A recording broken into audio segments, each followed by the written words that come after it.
Noite na taverna. Álvares de Azevedo. E agora, Horácio? Você treme e olha pálido. Isso não é algo mais do que fantasia. O que você acha disso? Hamlet. Ato 1. Shakespeare. Uma noite do século. Bebamos. Nenhum canto de saudade. Morrem na embriaguez da vida as dores.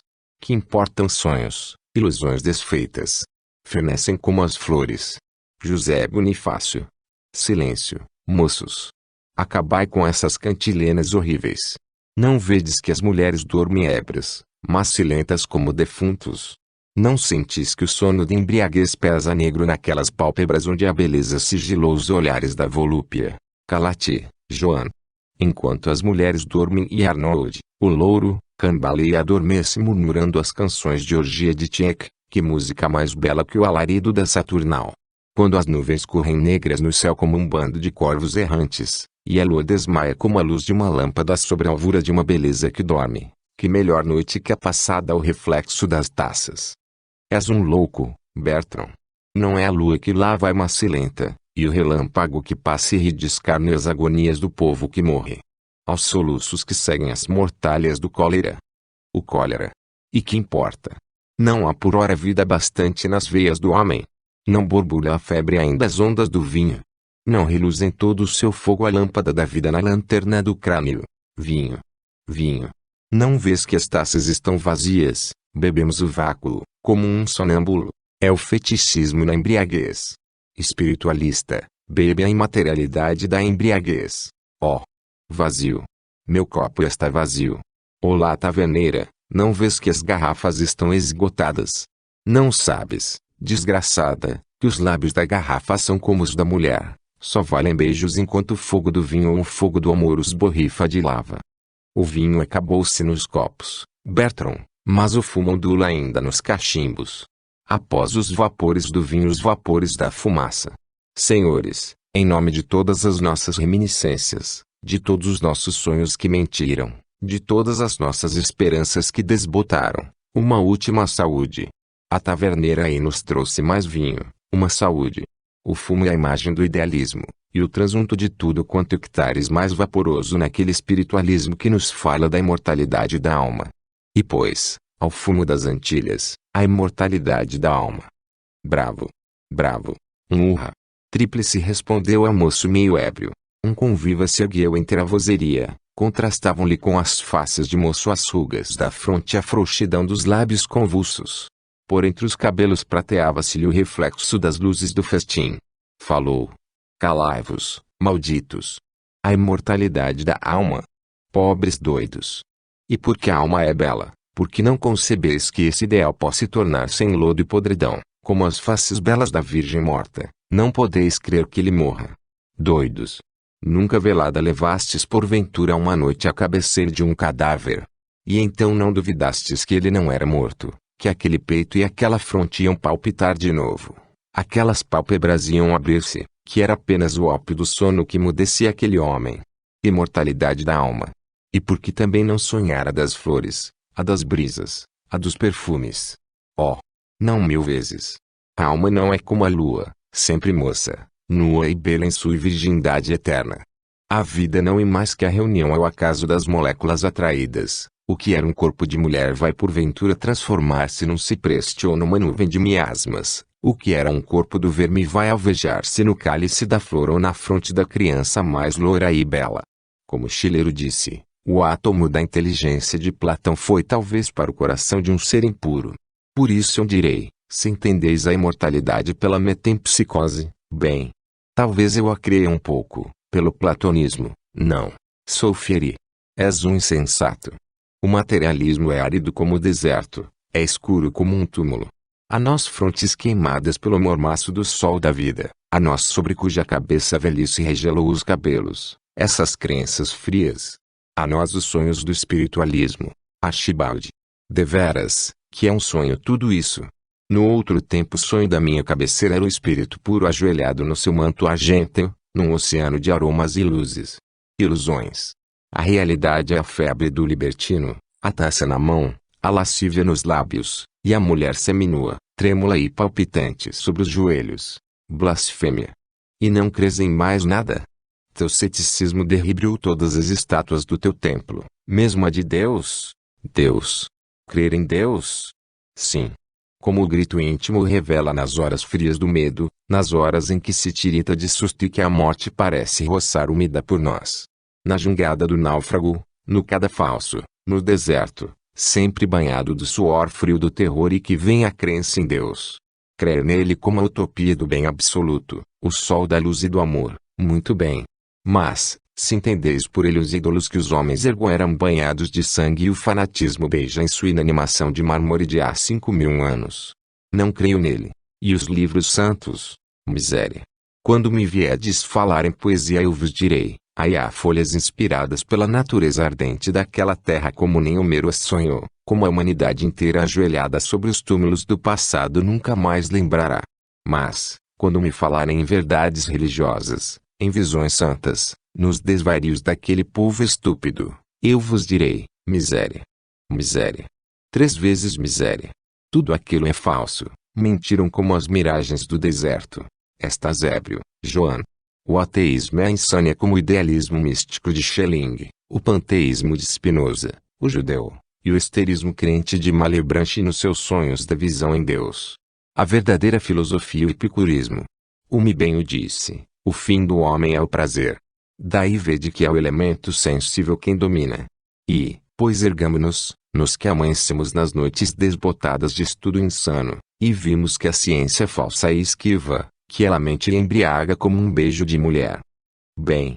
Muito bem. É um brinde de respeito. Quero que todos se levantem, e com a cabeça descoberta digam-no, ao Deus Pan da natureza, aquele que a antiguidade chamou Baco, filho das coxas de um Deus e do amor de uma mulher, e que nos chamamos melhor pelo seu nome, o vinho. Ao vinho. Ao vinho. Os copos caíram vazios na mesa. Agora ouvi-me, senhores. Entre uma saúde e uma baforada de fumaça, quando as cabeças queimam e os cotovelos se estendem na toalha molhada de vinho, como os braços do carniceiro no cepo gotejante, o que nos cabe é uma história sanguinolenta, um daqueles contos fantásticos como o Filmanos delirava ao clarão dourado do Johannesburg. Uma história medonha, não, Archibald? Falou um moço pálido que a esse reclamo erguera a cabeça amarelenta. Pois bem, dir-vos-ei uma história. Mas quanto a essa, podeis tremer a gosto, podeis suar a frio da fronte grossas vagas de terror. Não é um conto, é uma lembrança do passado. Solfieri. Solfieri. Aí vens com teus sonhos. Conta. Solfieri falou, os mais fizeram silêncio. Fim. Solfieri. Ainda um beijo em sua argila pálida e aqueles lábios outrora tão quentes. Meu coração. Meu coração. Byron. Sabê-lo. Roma é a cidade do fanatismo e da perdição. Na alcova do sacerdote dorme Agosto Amásia. No leito da vendida se pendura o crucifixo lívido. É um requintar de gozo blasfemo que mescla o sacrilégio à convulsão do amor, o beijo lascivo à embriaguez da crença. Era em Roma. Uma noite a lua ia bela como vai ela no verão por aquele céu morno, o fresco das águas se exalava como um suspiro do leito do Tibre. A noite ia bela. Eu passeava a sós pela ponte de... As luzes se apagaram uma por uma nos palácios, as ruas se faziam ermas, e a lua de sonolenta se escondia no leito de nuvens. Uma sombra de mulher apareceu numa janela solitária e escura. Era uma forma branca. A face daquela mulher era como a de uma estátua pálida à lua. Pelas faces dela, como gotas de uma taça caída, rolavam fios de lágrimas. Eu me encostei à aresta de um palácio. A visão desapareceu no escuro da janela. E daí um canto se derramava. Não era só uma voz melodiosa, havia naquele cantar um como choro de frenesi, um como gemer de insânia. Aquela voz era sombria como a do vento à noite nos cemitérios cantando a nênia das flores murchas da morte. Depois o canto calou-se. A mulher apareceu na porta. Parecia espreitar se havia alguém nas ruas. Não viu a ninguém, saiu. Eu seguia. A noite ia cada vez mais alta. A lua sumira-se no céu, e a chuva caía as gotas pesadas, apenas eu sentia nas faces caírem-me grossas lágrimas de água, como sobre um túmulo prantos de órfão. Andamos longo tempo pelo labirinto das ruas, enfim ela parou, estávamos num campo. Aqui, ali, além eram cruzes que se erguiam de entre o ervaçal. Ela ajoelhou-se. Parecia soluçar, em torno dela passavam as aves da noite. Não sei se adormeci, sei apenas que quando amanheceu achei-me a sós no cemitério. Contudo a criatura pálida não fora uma ilusão. As urzes, as cicutas do Campo Santo estavam quebradas junto a uma cruz. O frio da noite, aquele sono dormido à chuva, causaram-me uma febre. No meu delírio passava e repassava aquela brancura de mulher, gemiam aqueles soluços e todo aquele devaneio se perdia num canto suavíssimo. Um ano depois voltei a Roma. Nos beijos das mulheres nada me saciava, no sono da saciedade me vinha aquela visão. Uma noite, e após uma orgia, eu deixara dormida no leito dela a Condessa Bárbara. Dei um último olhar àquela forma nua e adormecida com a febre nas faces e a lascívia nos lábios úmidos, gemendo ainda nos sonhos como na agonia voluptuosa do amor. Saí. Não sei se a noite era límpida ou negra, sei apenas que a cabeça me escaldava de embriaguez. As taças tinham ficado vazias na mesa, nos lábios daquela criatura eu bebera até a última gota o vinho do deleite. Quando dei acordo de mim estava num lugar escuro, as estrelas passavam seus raios brancos entre as vidraças de um templo. As luzes de 4 círios batiam num caixão entreaberto. Abriu. Era o de uma moça. Aquele branco da mortalha, as grinaldas da morte na fronte dela, naquela tez lívida e embaçada, o vidrento dos olhos mal apertados. Era uma defunta. Ponto, e aqueles traços todos me lembraram uma ideia perdida. Era o anjo do cemitério. Cerrei as portas da igreja, que, ignoro porquê, eu achara abertas. Tomei o cadáver nos meus braços para fora do caixão. Pesava como chumbo. Sabeis a história de Maria Stuart degolada e o algoz, do cadáver sem cabeça e o homem sem coração, como a conta Brantome. Foi uma ideia singular a que eu tive. Tomei-a no colo. Preguei-lhe 1000 beijos nos lábios. Ela era bela assim, rasguei-lhe o sudário, despi-lhe o véu e a capela como noivo as despe a noiva. Era mesmo uma estátua, tão branca era ela. A luz dos tocheiros dava-lhe aquela palidez de âmbar que ilustra os mármores antigos. O gozo foi fervoroso, se vê em perdição aquela vigília. A madrugada passava já frouxa nas janelas. Aquele calor de meu peito, a febre de meus lábios, a convulsão de meu amor, a donzela pálida parecia reanimar-se. Súbito abriu os olhos empanados. Luz sombria iluminou-os como a de uma estrela entre névoa, apertou-me em seus braços, um suspiro ondeou-lhe nos beiços azulados. Não era já a morte, era um desmaio. No aperto daquele abraço havia contudo alguma coisa de horrível. O leito de laje onde eu passara uma hora de embriaguez me resfriava. Pude a custo soltar-me daquele aperto do peito dela. Nesse instante ela acordou. Nunca ouvistes falar da catalepsia? É um pesadelo horrível aquele que giram acordado que emparedam num sepulcro, sonho gelado em que sentem-se os membros tolhidos, e as faces banhadas de lágrimas alheias sem poder revelar a vida. A moça revivia pouco e pouco. Ao acordar desmaiara. Embucei-me na capa e tomei-a nos braços coberta com seu sudário como uma criança. Ao aproximar-me da porta topei num corpo, abaixei-me, olhei, era algum coveiro do cemitério da igreja que aí dormira de ébrio, esquecido de fechar a porta. Saí. Ao passar a praça encontrei uma patrulha. Que levas aí? A noite era muito alta, talvez me cresça um ladrão. É minha mulher que vai desmaiada. Uma mulher. Mas essa roupa branca e longa. Serás acaso roubador de cadáveres? Um guarda aproximou-se. Tocou-lhe a fronte, era fria. É uma defunta. Cheguei meus lábios aos dela. Senti um bafejo morno. Era vida ainda. Vede, disse eu. O guarda chegou-lhe os lábios. Os beijos ásperos roçaram pelos da moça. Se eu sentisse o estalar de um beijo. O punhal já estava nu em minhas mãos frias. Boa noite, moço, podes seguir, disse ele. Caminhei. Estava cansado. Custava carregar o meu fardo, e eu sentia que a moça ia despertar.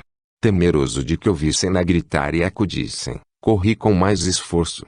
Quando eu passei a porta ela acordou. O primeiro som que lhe saiu da boca foi um grito de medo.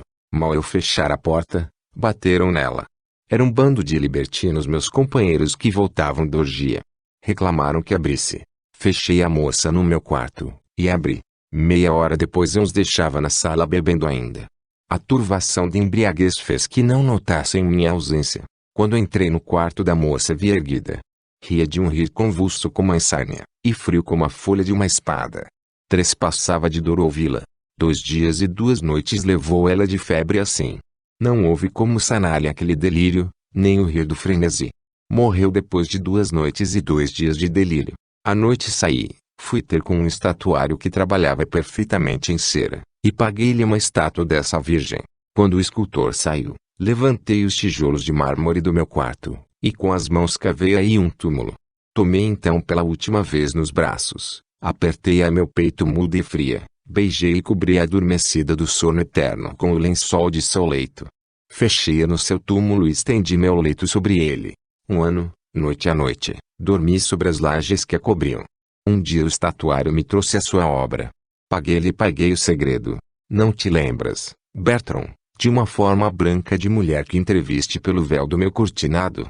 Não te lembras que eu te respondi que era uma virgem que dormia? E quem era essa mulher, Sophie? Quem era? Seu nome? Quem se importa com uma palavra quando sente que o vinho lhe queima assaz os lábios? Quem pergunta o nome da prostituta com quem dormia que sentiu morrer a seus beijos, quando nem há dele mister por escrever-lhe na lousa? Sophie encheu uma taça e bebeu-a. Ia erguer-se da mesa quando um dos convivas tomou pelo braço. Sophie, não é um conto isso tudo? Pelo inferno que não. Por meu pai que era conde e bandido, por minha mãe que era bela messalina das ruas, pela perdição que não. Desde que eu próprio calquei aquela mulher com meus pés na sua cova de terra, eu vô-lo juro, guardei-lhe como um amuleto a capela de defunta. Ela abriu a camisa, e viram-lhe ao pescoço uma grinalda de flores mirradas. Vede-la murcha e seca como o crânio dela. Fim. Bertrand. Mas por que eu deveria gemer pelos outros, quando ninguém suspirará por mim? Byron. Outro conviva se levantou. Era uma cabeça ruiva, uma tez branca, uma daquelas criaturas fleumáticas que não hesitarão ao tropeçar num cadáver para ter mão de um fim.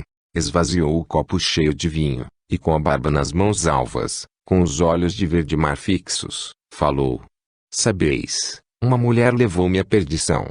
Foi ela quem me queimou a fronte nas orgias, e desbotou meus lábios no ardor dos vinhos e na moleza de seus beijos, quem me fez devassar pálido as longas noites de insônia nas mesas do jogo, e na doidice dos abraços convulsos com que ela me apertava o seio. Foi ela, vós o sabeis, quem fez-me num dia ter 3 duelos com meus 3 melhores amigos, abrir 3 túmulos àqueles que mais me amavam na vida, e depois sentir-me só e abandonado no mundo, como o infanticida que matou o seu filho, ou aquele mouro infeliz junto à sua desdémona pálida. Pois bem, vou contar-vos uma história que começa pela lembrança desta mulher.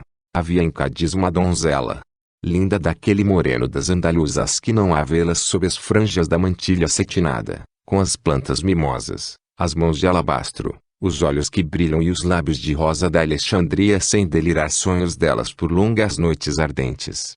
Andaluzas, sois muito belas. Suvinho, se as noites de vossa terra, o luar de vossas noites, vossas flores, vossos perfumes são doces, são puros, são embriagadores, vos ainda sois mais. Oh! Por esse alvaraeto de gozos de uma existência fogosa nunca pude esquecer-vos, senhores. Aí temos vinho de Espanha, enchei os copos, a saúde das espanholas. Amei muito essa moça, chamava-se Ângela. Quando eu estava decidido a casar-me com ela, quando após das longas noites perdidas ao relento a espreitar-lhe da sombra um aceno, um adeus, uma flor, quando após tanto desejo e tanta esperança eu sorvi-lhe o primeiro beijo, tive de partir da Espanha para a Dinamarca onde me chamava meu pai. Foi uma noite de soluços e lágrimas, de choros e de esperanças, de beijos e promessas, de amor, de voluptuosidade no presente e de sonhos no futuro. Parti. 2 anos depois foi que voltei. Quando entrei na casa de meu pai, ele estava moribundo, ajoelhou-se no seu leito e agradeceu a Deus ainda ver-me, pôs as mãos na minha cabeça, banhou-me a fronte de lágrimas, eram as últimas, depois deixou-se cair, pôs as mãos no peito, e com os olhos em mim murmurou, Deus. A voz sufocou-lhe na garganta, todos choravam. Eu também chorava, mas era de saudades de Ângela. Logo que pude reduzir minha fortuna a dinheiro pus no banco de Hamburgo, e parti para a Espanha. Quando voltei, Ângela estava casada e tinha um filho. Contudo meu amor não morreu. Nem o dela. Muito ardentes foram aquelas horas de amor e de lágrimas, de saudades e beijos, de sonhos e maldições para nos esqueceremos um do outro. Uma noite, dois vultos alvejavam nas sombras de um jardim, as folhas tremiam ao ondear de um vestido, as brisas soluçavam aos soluços de dois amantes, e o perfume das violetas que eles pisavam, das rosas e madressilvas que abriam em torno deles era ainda mais doce perdido no perfume dos cabelos soltos de uma mulher. Essa noite, foi uma loucura. Foram poucas horas de sonhos de fogo. E com breve passaram. Depois a essa noite seguiu-se outra. E muitas noites as folhas sussurraram ao roçar de um passo misterioso, e o vento se embriagou de deleite nas nossas frontes pálidas.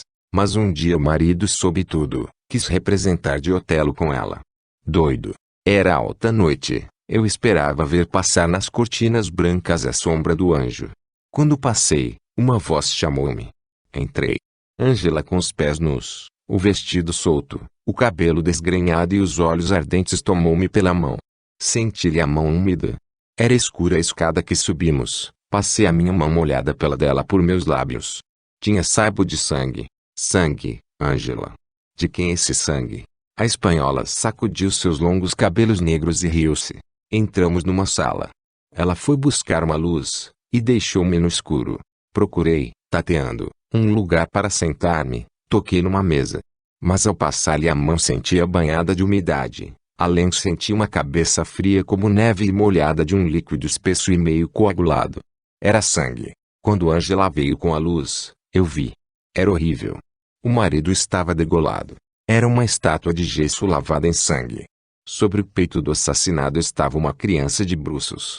Ela ergueu-a pelos cabelos. Estava morta também. O sangue que corria das veias rotas de seu peito se misturava com o do pai. Vês, Bertrand, esse era o meu presente. Agora será, negro embora, um sonho do meu passado. Sou tu e tua só. Foi por ti que tive força bastante para tanto crime. Vem, tudo está pronto, fujamos. A nós o futuro. Foi uma vida insana minha com aquela mulher. Era um viajar sem fim. Ângela vestia-se de homem, era um formoso mancebo assim. No demais ela era como todos os moços libertinos que nas mesas da orgia batiam com a taça na taça dela. Bebia já como uma inglesa, fumava como uma sultana, montava a cavalo como um árabe, e atirava as armas como um espanhol. Quando o vapor dos licores me ardia a fronte ela repousava em seus joelhos, tomava um bandolim e me cantava as modas de sua terra. Nossos dias eram lançados ao sono como pérolas ao amor, nossas noites sim eram belas. Um dia ela partiu, mas deixou meus lábios ainda queimados dos seus, e o coração cheio de germen de vícios que ela aí lançara. Partiu.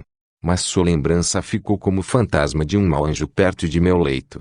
Quis esquecê-la no jogo, nas bebidas, na paixão dos duelos. Tornei-me um ladrão nas cartas, um homem perdido por mulheres e orgias, um espadachim terrível e sem coração. Uma noite eu caí ébrio às portas de um palácio. Os cavalos de uma carruagem pisaram-me ao passar e partiram-me a cabeça de encontro Elágia. Acudiram-me desse palácio. Depois amaram-me. A família era um nobre velho viúvo e uma beleza peregrina de 18 anos. Não era amor de certo o que eu sentia por ela. Não sei o que foi. Era uma fatalidade infernal. A pobre inocente amou-me, e eu, recebido como hóspede de Deus sob o teto do velho fidalgo, desonrei-lhe a filha, roubei-a, fugi com ela. E o velho teve de chorar suas cãs manchadas na desonra de sua filha, sem poder vingar-se. Depois enjoei-me dessa mulher. A saciedade é um tédio terrível. Uma noite que eu jogava com Segfred, o pirata, depois de perder as últimas joias dela, vendia. A moça envenenou Segfred logo na primeira noite, e afogou-se. Eis aí quem eu sou. Se quisesse contar-vos longas histórias do meu viver, vossas vigílias correriam breves demais. Um dia, era na Itália, saciado de vinho e mulheres eu ia suicidar-me. A noite era escura e eu chegara só na praia. Subi num rochedo, daí minha última voz foi uma blasfêmia, meu último adeus uma maldição, meu último. Digo mal, porque senti-me erguido nas águas pelo cabelo. Então na vertigem do afogo o anelo da vida acordou-se em mim. A princípio tinha sido uma cegueira, uma nuvem ante meus olhos, como as daquele que labuta nas trevas.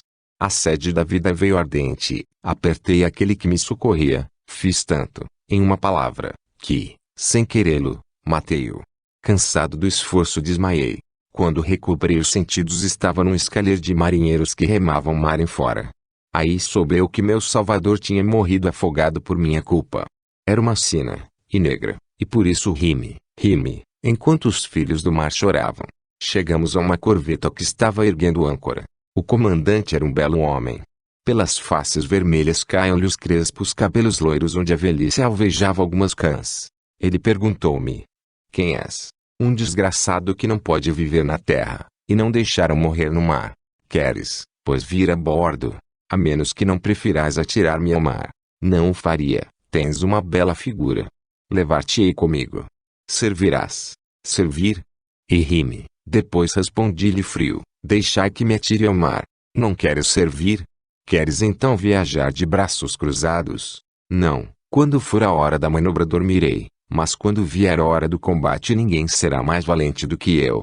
Muito bem, gosto de ti, disse o velho lobo do mar. Agora que estamos conhecidos, dize-me teu nome e tua história. Meu nome é Bertrand. Minha história é: escutai, o passado é um túmulo. Perguntai ao sepulcro a história do cadáver cujo guarda o segredo. E ele dir-vos-á apenas que tem no seio um corpo que se corrompe.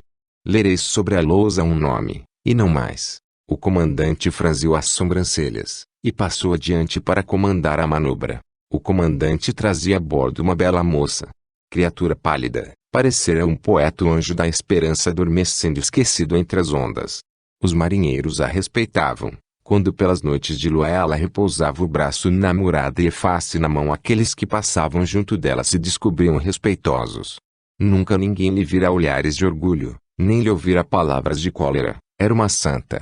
Era a mulher do comandante. Entre aquele homem brutal e valente, rei bravio ao alto mar, esposado, como os doges de Veneza ao Adriático, a sua garrida corveta. Entre aquele homem, pois e aquela Madonna, havia um amor de homem como palpita o peito, que longas noites abriu-se às luas do oceano solitário, que adormeceu pensando nela ao frio das vagas e ao calor dos trópicos, que suspirou nas horas de quarto, alta noite na murada do navio, lembrando-a nos nevoeiros da cerração, nas nuvens da tarde.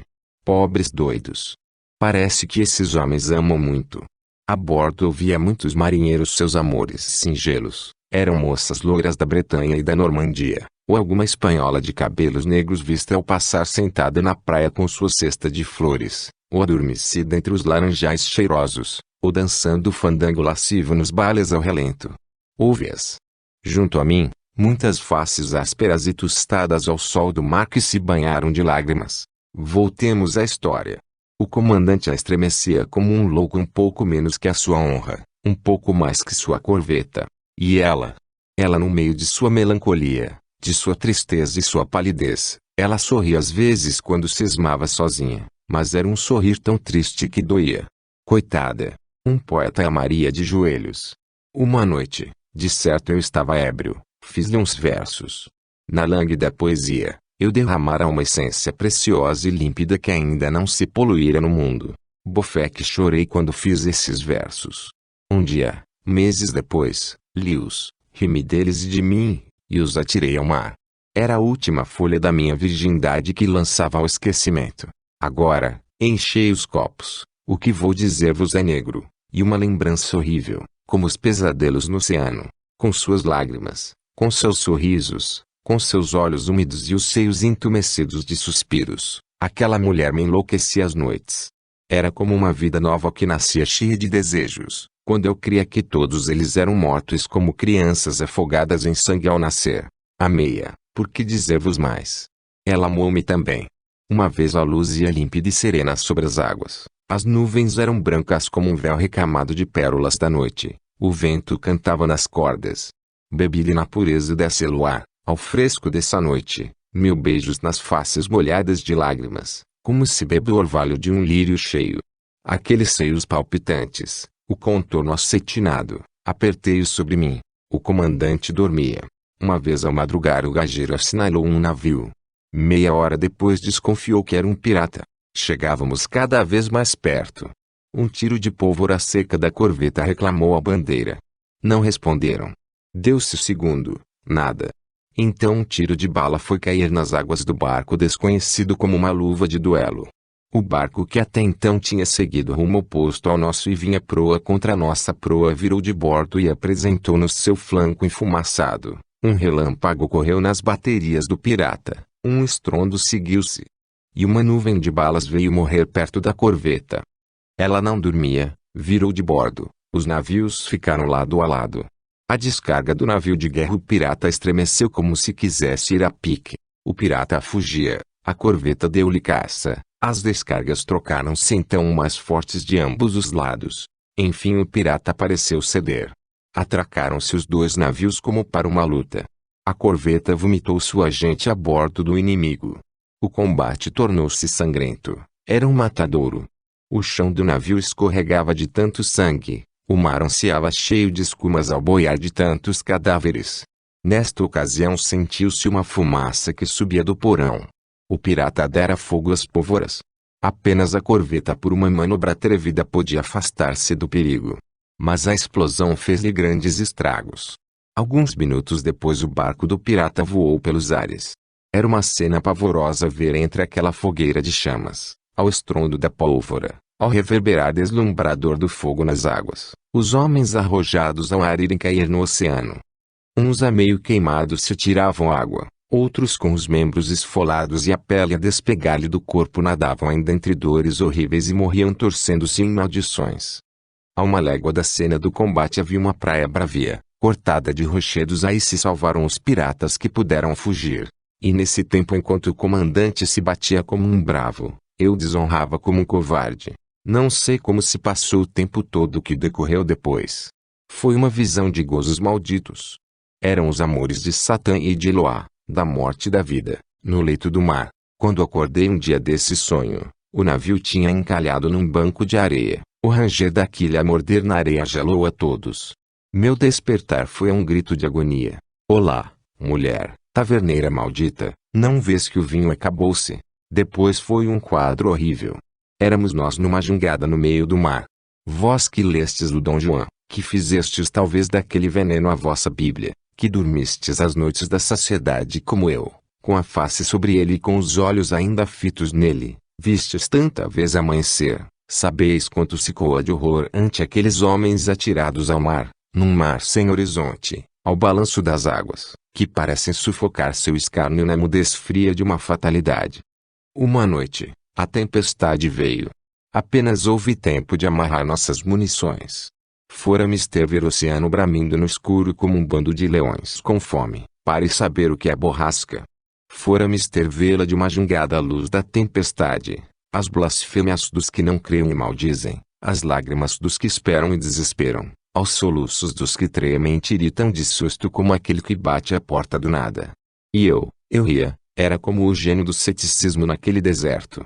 Cada vaga que varria nossas tábuas descosidas arrastava um homem. Mas cada vaga que me rugia aos pés parecia respeitar-me. Era um oceano como aquele de fogo, onde caíram os anjos perdidos de Milton, o cego, quando eles passavam cortando azanado. As águas do pântano de lava se apertavam. A morte era para os filhos de Deus, não para o bastardo do mal. Toda aquela noite, passei-a com a mulher do comandante nos braços. Era um Himeneu terrível, aquele que se consumava entre um descrido e uma mulher pálida que enlouquecia. O tálamo era o oceano, a escuma das vagas era a seda que nos alcatifava o leito. Em meio daquele concerto de uivos que nos ia ao pé, os gemidos nos sufocavam e nós rolávamos abraçados, atados a um cabo da jangada, por sobre as tábuas. Quando a aurora veio, restávamos 5, eu, a mulher do comandante, ele e 2 marinheiros. Alguns dias comemos umas bolachas repassadas da salsugem da água do mar. Depois tudo que houve de mais horrível se passou. Porque empalideces, sou feri. A vida é assim. Tu sabes como eu sei. O que é o homem? É a escuma que ferve hoje na torrente e amanhã desmaia. Alguma coisa de louco e movediço como a vaga, de fatal como o sepulcro. O que é a existência? Na mocidade é o caleidoscópio das ilusões, vive-se então da seiva do futuro. Depois envelhecemos, quando chegamos aos 30 anos e o suor das agonias nos grisalhou os cabelos antes do tempo e murcharam, como nossas faces, as nossas esperanças, oscilamos entre o passado visionário e este amanhã do velho, gelado e ermo despido como um cadáver que se banha antes de dar a sepultura. Miséria. Loucura. Muito bem. Miséria e loucura. Interrompeu uma voz. O homem que falara era um velho. A fronte se lhe descalvara e longas e fundas rugas a sulcavam. Eram ondas que o vento da velhice lhe cavava no mar da vida. Sob espessas sobrancelhas grisalhas lampejavam-lhe os olhos pardos e um espesso bigode lhe cobria parte dos lábios. Trazia um gibão negro e roto, e um manto desbotado, da mesma cor, lhe caia dos ombros. Quem és, velho? Perguntou o narrador. Passava lá fora, a chuva caia a cântaros, a tempestade era medonha. Entrei. Boa noite, senhores. Se houver mais uma taça na vossa mesa, enchei-a-te as bordas e beberei convosco. Quem és? Quem eu sou? Na verdade fora difícil dizê-lo. Corri muito mundo, a cada instante mudando de nome e de vida. Fui poeta e como poeta cantei. Fui soldado e banhei minha fronte juvenil nos últimos raios de sol da águia de Waterloo. Apertei ao fogo da batalha a mão do homem do século. Bebi numa taverna com Bocage, o português. Ajoelhei-me na Itália sobre o túmulo de Dante e fui à Grécia para sonhar como Byron naquele túmulo das glórias do passado. Quem eu sou?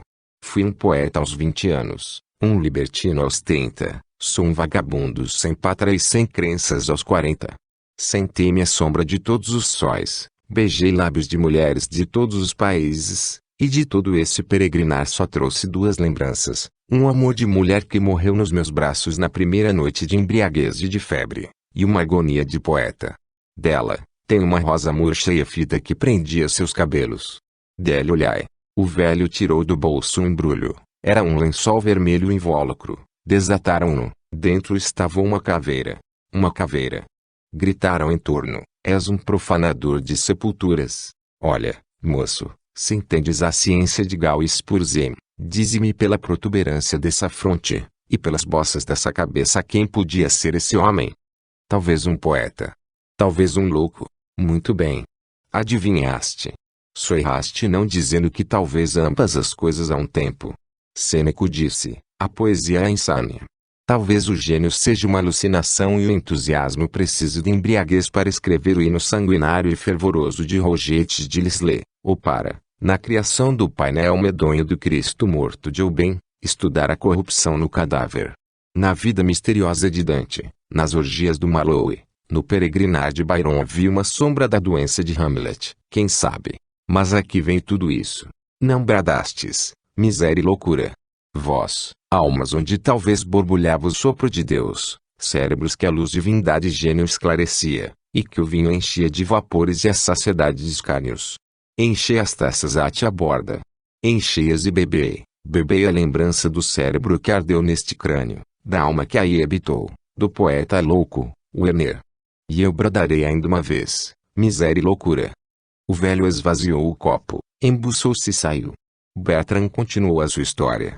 Eu vos dizia que ia passar-se uma coisa horrível, não havia mais alimentos, e no homem despertava a voz do instinto, das entranhas que tinham fome, que pediam seu servo como o cão do matadouro, fosse embora sangue. A fome. A sede. Tudo quanto há de mais horrível. Na verdade, senhores, o homem é uma criatura perfeita. Estatuário sublime, Deus esgotou no talhado-se mármore todo o seu esmero. Prometeu divino, encheu-lhe o crânio protuberante da luz do gênio. Ergueu pela mão, mostrou-lhe o mundo do alto da montanha, como Satã 40 séculos depois o fez a Cristo, e disse-lhe, vê, tudo isso e belo, vales e montes, águas do mar que espumam, folhas das florestas que tremem e sussurram como as asas dos meus anjos, tudo isso é teu. Fiz-te o mundo belo no véu purpúreo do crepúsculo, dourei-me aos raios de minha face. Ei-lo rei da terra. Banha a fronte olímpica nessas brisas, nesse orvalho, na escuma dessas cataratas. Sonha como a noite, canta como os anjos, dorme entre as flores. Olha. Entre as folhas floridas do vale dorme uma criatura branca como o véu das minhas virgens, loira como o reflexo das minhas nuvens, harmoniosa como as aragens do céu nos arvoredos da terra. É tua, acorda-a, ama-a e ela te amará, no seio dela, nas ondas daquele cabelo, afoga-te como sou entre vapores. Rei no peito dela, rei na terra, vive de amor e crença, de poesia e de beleza, levanta-te, vai, e serás feliz. Tudo isso é belo, sim. Mas a ironia mais amarga, a decepção mais árida de todas as ironias e de todas as decepções. Tudo isso se apaga diante de dois fatos muito prosaicos, a fome e a sede. O gênio, a águia altiva que se perde nas nuvens, que se aquenta no eflúvio da luz mais ardente do sol, cair assim com as asas torpes e verminosas no lodo das charnecas. Poeta. Porque no meio do arroubio mais sublime do espírito, uma voz sarcástica e mefistofélica te brada: meu Fausto, ilusões. A realidade é a matéria? Deus escreveu, ele, N-A-G-K-H, na fronte de sua criatura. Dom Juan. Por que choras a esse beijo morno de Aidea que desmaia-te nos braços? A prostituta vender-vos amanhã mais queimadores. Miséria. E dizer que tudo o que há de mais divino no homem, de mais santo e perfumado na alma se infunde no lodo da realidade, se revolve no charco e acha ainda uma convulsão infame para dizer, sou feliz. Ponto. Isso tudo, senhores, para dizer-vos uma coisa muito simples. Um fato velho e batido, uma prática do mar, uma lei do naufrágio, a antropofagia. 2 dias depois de acabados os alimentos, restavam 3 pessoas, eu, o comandante e ela. Eram 3 figuras macilentas como o cadáver, cujos peitos nus arquejavam como agonia, cujos olhares fundos e sombrios se injetavam de sangue como a loucura. O uso do mar, não quero dizer a voz da natureza física, o brado do egoísmo do homem, manda a morte de um para a vida de todos. Tiramos a sorte. O comandante teve por lei morrer. Então o instinto de vida se lhe despertou ainda. Por um dia mais, de existência, mais um dia de fome e sede, de leito úmido e varrido pelos ventos frios do norte, mais umas horas mortas de blasfêmia e de agonia, de esperança e desespero, de orações e descrenças, de febre e de ânsia. O homem ajoelhou-se, chorou, gemeu a meus pés. Olhai, dizia o miserável, esperemos até amanhã. Deus terá compaixão de nós. Por vossa mãe, pelas entranhas de vossa mãe. Por Deus, se ele existe. Deixai-me ainda viver. Ó. A esperança é pois como uma parasita que morde e despedaça o tronco, mas quando ele cai, quando morre e apodrece, ainda o aperta em seus convulsos braços. Esperar. Quando o vento do mar açoita as ondas, quando a escuma do oceano vos lava o corpo lívido e nu, quando o horizonte é deserto e sem termo e as velas que branqueiam ao longe parecem fugir. Pobre louco, eu ri-me do velho. Tinha as entranhas em fogo. Morrer hoje, amanhã, ou depois. Tudo me era indiferente, mas hoje eu tinha fome, e ri-me porque tinha fome. O velho lembrou-me que me acolhera a seu bordo, por piedade de mim, lembrou-me que me amava. E uma torrente de soluços e lágrimas afogava o bravo que nunca empalidecera diante da morte. Parece que a morte no oceano é terrível para os outros homens, quando o sangue lhes salpica as faces, lhes ensopa as mãos, correm à morte como um rio ao mar, como cascavel ao fogo. Mas assim, no deserto das águas, eles temem-na, tremem diante da caveira fria da morte. Eu ri-me porque tinha fome. Então o homem ergueu-se. A fúria levantou nele com a última agonia. Cambaleava e um suor frio lhe corria no peito descarnado. Apertou-me nos seus braços amarelentos, e lutamos ambos corpo a corpo, peito a peito, pé por pé. Por um dia de miséria, a lua amarelada erguia sua face desbotada, como uma meretriz cansada de uma noite de devassidão. O céu escuro parecia zombar desses 2 moribundos que lutavam por uma hora de agonia. O valente do combate desfalecia. Caiu, pus-lhe o pé na garganta, sufoquei-o e expirou. Não cobrais o rosto com as mãos, fareis o mesmo. Aquele cadáver foi nosso alimento 2 dias. Depois, as aves do mar já baixavam para partilhar minha presa, e as minhas noites fastientas uma sombra vinha reclamar sua ração de carne humana. Lancei os restos ao mar. Eu e a mulher do comandante passamos um dia, 2, sem comer nem beber. Então ela propôs-me morrer comigo. Eu disse-lhe que sim. Esse dia foi a última agonia do amor que nos queimava. Gastamo-lo em convulsões para sentir ainda o mel fresco da voluptuosidade banhar-nos os lábios. Era o gozo febril que podem ter 2 criaturas em delírio de morte. Quando soltei-me dos braços dela, a fraqueza fazia desvairar. O delírio tornava-se mais longo, debruçava-se nas ondas e bebia a água salgada, e oferecia-me nas mãos pálidas, dizendo que era vinho. As gargalhadas frias vinham mais de enuviada. Estava louca. Não dormi, não podia dormir. Uma modorra ardente me fervia as pálpebras. O hálito de meu peito parecia fogo. Meus lábios secos e estalados apenas se orvalhavam de sangue. Tinha febre no cérebro. E meu estômago tinha fome. Tinha fome como a fera. Apertei-a nos meus braços. Oprimi-lhe nos beiços a minha boca em fogo. Apertei-a convulsivo. Sufoquei-a. Ela era ainda tão bela. Não sei que delírio estranho se apoderou de mim. Uma vertigem me rodeava. O mar parecia rir de mim, e rodava em torno, espumante e esverdeado, como um sorvedouro. As nuvens pairavam correndo e pareciam filtrar sangue negro. O vento que me passava nos cabelos murmurava uma lembrança. De repente senti-me só. Uma onda me arrebatara o cadáver.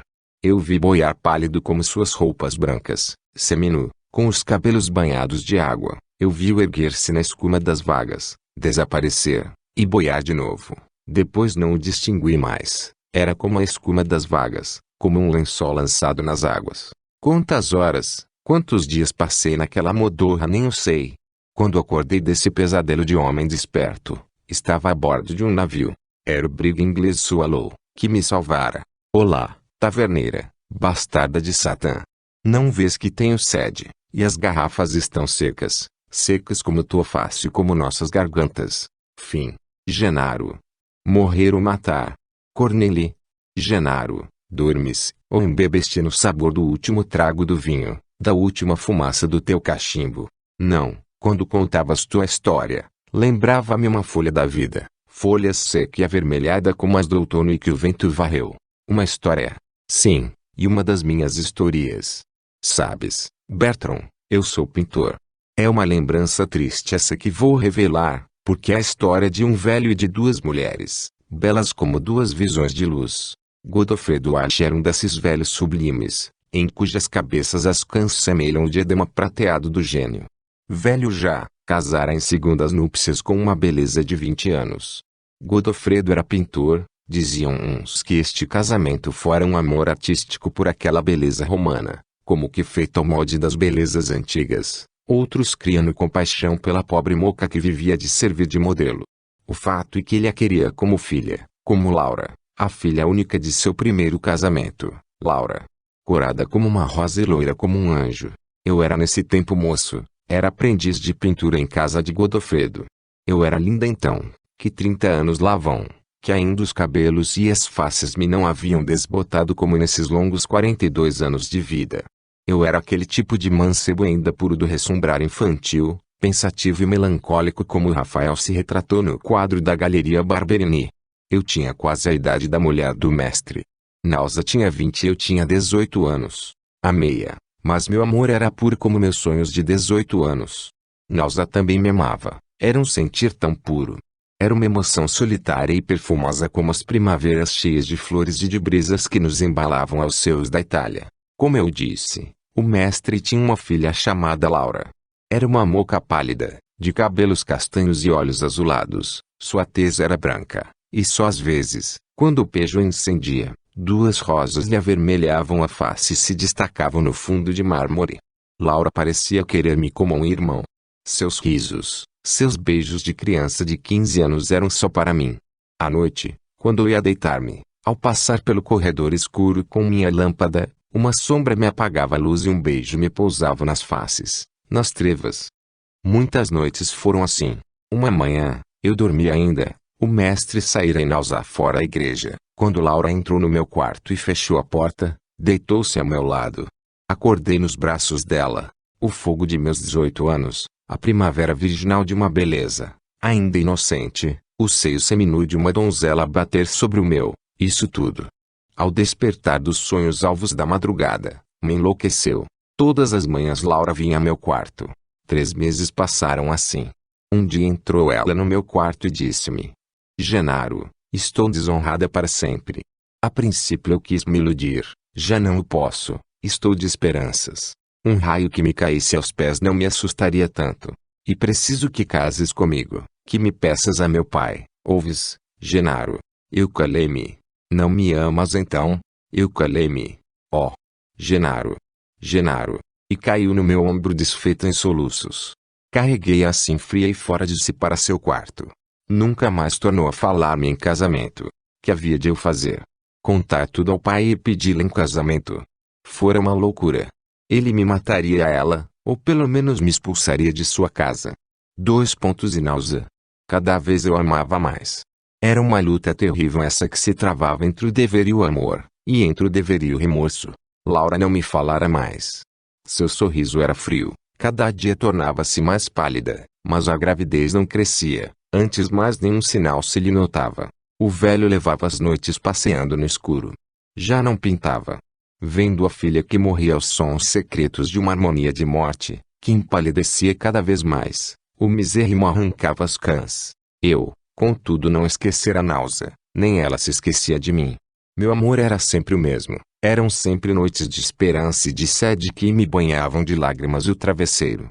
Só às vezes a sombra de um remorso me passava, mas a imagem dela dissipava todas essas névoas. Uma noite. Foi horrível. Vieram chamar-me. Laura morria. Na febre murmurava meu nome e palavras que ninguém podia reter, tão apressadas e confusas lhe soavam. Entrei no quarto dela. A doente conheceu-me. Ergueu-se branca, com a face úmida de um suor copioso. Chamou-me. Sentei-me junto do leito dela. Apertou minha mão em suas mãos frias e murmurou em meus ouvidos: Genaro, eu te perdoo tudo. Eras um infame. Morrerei. Fui uma louca. Morrerei. Por tua causa. Teu filho. O meu. Vou vê-lo ainda. Mas no céu. Meu filho que matei. Antes de nascer. Deu um grito, estendeu convulsivamente os braços como para repelir uma ideia, passou a mão pelos lábios como para enxugar as últimas gotas de uma bebida, estorceu-se no leito, lívida, fria, banhada de suor gelado, e arquejou. Era o último suspiro. Um ano todo se passou assim para mim. O velho parecia endoidecido. Todas as noites fechavam-se no quarto onde morrera Laura, levava-a a noite toda em solidão. Dormia. Aqui não. Longas horas eu escutei no silêncio arfar com ânsia, outras vezes afogar-se em soluços. Depois tudo emudecia, o silêncio durava horas, o quarto era escuro, e depois as passadas pesadas do mestre se ouviam pelo quarto, mas vacilantes como de um bêbado que cambaleia. Uma noite eu disse a náusea que amava, ajoelhei-me junto dela, beijei-lhe as mãos, reguei seu colo de lágrimas. Ela voltou a face, eu creio que era desdém, ergui-me. Então náusea, tu não me amas, disse eu. Ela permanecia com o rosto voltado. Adeus, pois, perdoai-me se vos ofendi, meu amor é uma loucura, minha vida é uma desesperança, o que me resta? Adeus, irei longe daqui. Talvez então eu possa chorar sem remorso. Tomei-lhe a mão e beijei-a. Ela deixou sua mão nos meus lábios. Quando ergui a cabeça, eu a vi, ela estava debulhada em lágrimas. Náusea. Náusea. Uma palavra, tu me amas? Tudo mais foi um sonho. A lua passava entre os vidros da janela aberta e batia nela. Nunca a vira tão pura e divina. E as noites que o mestre passava soluçando no leito vazio de sua filha, eu as passava no leito dele, nos braços de náusea. Uma noite houve um fato pasmoso. O mestre veio ao leito de náusea. Gemia e chorava aquela voz cavernosa e rouca. Tomou-me pelo braço com força. Acordou-me e levou-me de rasto ao quarto de Laura. Atirou-me ao chão, fechou a porta. Uma lâmpada estava acesa no quarto defronte de um painel. Ergueu o lençol que o cobria. Era Laura moribunda. E eu macilento como ela tremia como um condenado. A moca com seus lábios pálidos murmurava no meu ouvido. Eu temi de ver meu semblante tão lívido na tela e lembrei-me que naquele dia ao sair do quarto da morta, no espelho dela que estava ainda pendurado à janela, eu me horrorizara de ver-me cadavérico. Um tremor, um calafrio se apoderou de mim. Ajoelhei-me, e chorei lágrimas ardentes. Confessei tudo, parecia-me que era ela quem o mandava, que era Laura que se erguia dentre os lençóis do seu leito e me acendia o remorso e no remorso me rasgava o peito. Por Deus! Que foi uma agonia. No outro dia o mestre conversou comigo friamente. Lamentou a falta de sua filha, mas sem uma lágrima. Mas sobre o passado na noite, nem palavra. Todas as noites era a mesma tortura, todos os dias a mesma frieza. O mestre era sonâmbulo. E, pois eu não me criei perdido. Contudo, lembrei-me que uma noite, quando eu saía do quarto de Laura com o mestre, No escuro vira uma roupa branca passar-me por perto, roçaram-me uns cabelos soltos, e nas lajes do corredor estalavam umas passadas tímidas de pés nus. Era náusea que tudo vira se tudo ouvira, que se acordara e sentir a minha falta no leito, que ouvira esses soluços e gemidos, e correra para ver. Uma noite, depois da ceia, o mestre Oz tomou sua capa e uma lanterna e chamou-me para acompanhá-lo. Tinha de sair fora da cidade e não queria ir só. Saímos juntos. A noite era escura e fria. O outono desfolhara as árvores e os primeiros sopros do inverno rugiam nas folhas secas do chão. Caminhamos juntos muito tempo. Cada vez mais nos entranhávamos pelas montanhas. Cada vez o caminho era mais solitário. O velho parou. Era na fralda de uma montanha. À direita o rochedo se abria num trilho, à esquerda as pedras soltas por nossos pés a cada passada se despegavam e rolavam pelo despenhadeiro e, instantes depois, se ouvia um som como de água onde cai um peso. A noite era escuríssima. Apenas a lanterna iluminava o caminho tortuoso que seguíamos. O velho lançou os olhos à escuridão do abismo e se riu. "Espera-me aí", disse ele, "já venho." Godofredo tomou a lanterna e seguiu para o cume da montanha. Eu sentei-me no caminho à sua espera. Vi aquela luz ora perder-se, ora reaparecer entre os arvoredos nos zigue-zagues do caminho. Por fim via parar. O velho bateu a porta de uma cabana. A porta abriu-se. Entrou. O que aí se passou nem eu sei. Quando a porta abriu-se de novo, uma mulher lívida e desgrenhada apareceu com um facho na mão. A porta fechou-se. Alguns minutos depois o mestre estava comigo. O velho assentou a lanterna num rochedo, despiu a capa e disse-me: "Genaro, quero contar-te uma história. É um crime, quero que sejas juiz dele." Um velho era casado com uma moça bela. De outras núpcias tinha uma filha bela, também um aprendiz, um miserável que ele erguera da poeira, como o vento às vezes ergue umas folhas, mas que ele podia reduzir a ela quando quisesse. Eu estremeci, os olhares do velho pareciam ferir-me. "Nunca ouviste essa história, meu bom Genaro?" "Nunca", disse eu a custo e tremendo. "Pois bem, esse infame desonrou o pobre velho, traiu como Judas ao Cristo. Mestre, perdão, perdão." E perdoou o malvado ao pobre coração do velho. Piedade. E teve ele dó da virgem, da desonra, da infanticida? "Ah!" gritei. "Que tens? Conheces o criminoso?" A voz de escárnio dele me abafava. "Vês, pois, Genaro", disse ele mudando de tom, "se houvesse um castigo pior que a morte, eu te daria. Olha esse despenhadeiro. É medonho. Se o visses de dia, teus olhos se escureceriam e aí rolarias talvez de vertigem. É um túmulo seguro, e guardará o segredo, como um peito-punhal. Só os corvos irão lá ver-te, só os corvos e os vermes. E pois, se tens ainda no coração maldito um remorso, reza tua última oração, mas seja breve. O algoz espera a vítima, a hiena tem fome de cadáver. Eu estava ali pendente junto à morte. Tinha só a escolher o suicídio ou ser assassinado. Matar o velho era impossível. Uma luta entre mim e ele fora insana. Ele era robusto, a sua estatura alta, seus braços musculosos me quebrariam como o vendaval rebenta em ramo seco. Demais, ele estava armado. Eu era uma criança débil. Ao meu primeiro passo ele me arrojaria da pedra em cujas bordas eu estava. Só me restaria morrer com ele, arrastá-lo na minha queda. Mas para quê? E curvei-me no abismo. Tudo era negro. O vento lá gemia embaixo nos ramos desnudos, nas urzes, nos espinhais ressequidos, e a torrente lá chocalhava no fundo escumando nas pedras. Eu tive medo. Orações, ameaças, tudo seria debaúde. "Estou pronto", disse. O velho riu-se. Infernal era aquele rir dos seus lábios estalados de febre. Só vi aquele riso. Depois foi uma vertigem. O ar que sufocava, um peso que me arrastava, como naqueles pesadelos em que se cai de uma torre e se fica preso ainda pela mão, mas a mão cansa, fraqueja, sua, esfria. Era horrível. Ramo a ramo, folha por folha os arbustos me estalavam nas mãos. As raízes secas que saiam pelo despenhadeiro estalavam sobre meu peso e meu peito sangrava nos espinhais. A queda era muito rápida. De repente não senti mais nada. Quando acordei estava junto a uma cabana de camponeses que me tinham apanhado junto da torrente, preso nos ramos de uma azinheira gigantesca que assombrava o rio. Era depois de um dia e uma noite de delírios que eu acordara. Logo que sarei, uma ideia me veio: ir ter com o mestre. Ao ver-me salvo assim daquela morte horrível, pode ser que se apiadasse de mim, que me perdoasse, e então eu seria seu escravo, seu cão, tudo o que houvesse mais abjeto num homem que se humilha, tudo. Contanto que ele me perdoasse. Viver com aquele remorso me parecia impossível. Parti, pois, no caminho topei um punhal. Ergui-o, era o do mestre. Veio-me então uma ideia de vingança e de soberba.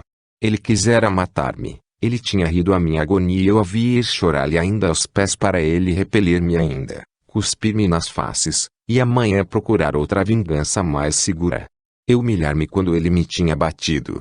Os cabelos me arrepiaram na cabeça, e suor frio me rolava pelo rosto. Quando cheguei à casa do mestre achei-a fechada. Bati. Não abriram. O jardim da casa dava para a rua, saltei o muro. Tudo estava deserto e as portas que davam para ele estavam também fechadas. Uma delas era fraca, com pouco esforço arrombei-a. Ao estrondo da porta que caiu só eco respondeu nas salas. Todas as janelas estavam fechadas, nenhuma lamparina acesa. Caminhei tateando arte a sala do pintor. Cheguei lá, abri as janelas e a luz do dia derramou-se na sala deserta. Cheguei então ao quarto de Náusea, abri a porta e um bafo pestilento corria daí. O raio da luz bateu em uma mesa. Junto estava uma forma de mulher com a face na mesa, e os cabelos caídos, atirado numa poltrona um vulto coberto com um capote. Entre eles um copo onde se depositara um resíduo polvilhento. Ao pé estava um frasco vazio.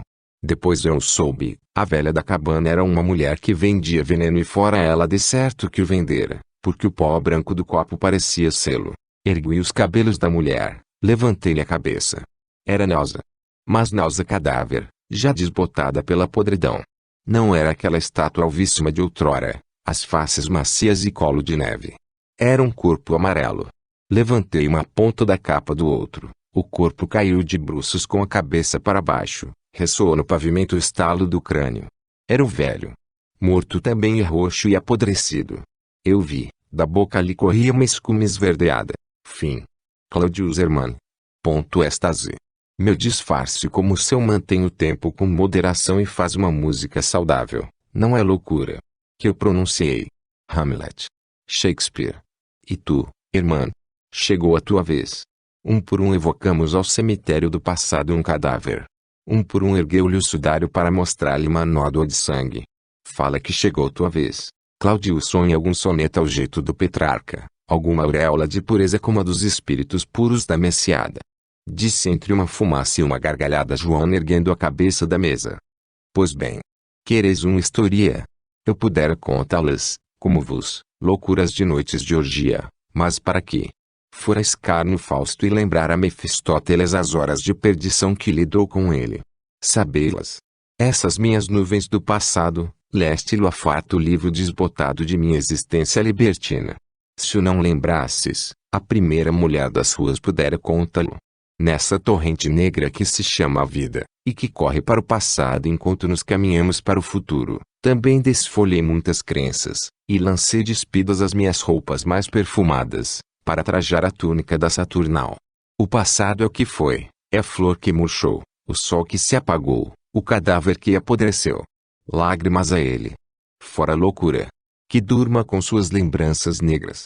Revivam. Acordem apenas os miosotes abertos naquele pântano. Soergui naquele não ser o eflúvio de alguma lembrança pura. Bravo. Bravíssimo. Claudius, estas completamente bêbado. Bofec estas romântico. Silêncio, Bertrand. Certo que esta não é uma lenda para inscrever-se após das vossas, uma dessas coisas que se contém com os cotovelos na toalha vermelha, e os lábios borrifados de vinho e saciados de beijos. Mas que importa? Vos todos, que amais o jogo, que vistes um dia correr naquele abismo uma onda de ouro e redemoinhar-lhe no fundo, como um mar de esperanças que se embate na ressaca do acaso, sabeis melhor que vertigem nos tonteia então. Ideai-la melhor a loucura que nos delira naqueles jogos de milhares de homens, onde fortuna, aspirações, a vida mesma vão-se na rapidez de uma corrida, onde todo esse complexo de misérias e desejos, de crimes e virtudes que se chama existência se joga numa parelha de cavalos. Apostei como homem a quem não doer empobrecer, o luxo também sacia, E essa é uma sociedade terrível. Para ela nada basta. Nem as danças do Oriente, nem as lupercais romanas, nem os incêndios de uma cidade inteira lhe alimentariam a seiva de morte, essa vitalidade do veneno de que fala Byron. Meu lance no turf foi minha fortuna inteira. Eu era rico, muito rico então. Em Londres ninguém ostentava mais dispendiosas devassidões. Nenhum nababo numa noite desperdiçava somas como eu. O suor de 3 gerações derramava eu no leito das perdidas e no chão das minhas orgias. No instante em que as corridas iam começar, em que todos sentiam-se febris de impaciência, um murmúrio correu pelas multidões, um sorriso. E depois eram as frontes que se expandiam e depois uma mulher passou a cavalo. Vi-se-la como eu, no cavalo negro, com as roupas de veludo, as faces vivas, o olhar ardente entre o desdém dos cílios, transluzindo a rainha em todo aquele comportamento soberbo. Vi-se-la bela na sua beleza plástica e harmônica, linda nas suas cores puras e acetinadas, nos cabelos negros, e a tez branca da fronte, o oval das faces coradas, o fogo de nácar dos lábios finos, o esmero do colo ressaltando nas roupas de amazona. Vi-se-la assim e, a fé, senhores, que não havia esse descarnio como rides agora. Romantismo. Deves estar muito ébrio, Claudius, para que nos teus lábios secos de Lovelace e na tua insensibilidade de Dom João venha a poesia ainda passar-te um beijo. Ride, sim. Miseremos. Que não compreendeis o que porventura vai de incêndio por aqueles lábios de Lovelace como arqueja o amor sob as roupas gotejantes de chuvas de Dom João libertino. Insano, que nunca sonhastes Lovelace sem sua máscara talvez chorando Clarice Aloe, pobre anjo, cujas asas brancas ele ia desbotar maldizendo essa fatalidade que fez do amor uma infâmia e um crime. 1000 vezes insanos que nunca sonhastes de espanhol acordando no lupanar, passando a mão pela fronte rugindo de remorso e saudade ao lembrar tantas visões alvas do passado. Bravo! Bravo! Poesia! Poesia! Murmurou Bertrand. Poesia! Por que pronunciar-lhe a Virgem casta o nome santo como um mistério, no lodo escuro da taverna? Porque lembra-la a estrela do amor à luz do lampião da crápula. Poesia! Sabeis o que é a poesia? Meio cento de palavras sonoras e vãs que um pugilo de homens pálidos entende, uma escada de sons e harmonias que aquelas almas loucas parecem ideias e lhes despertam ilusões como a lua as sombras.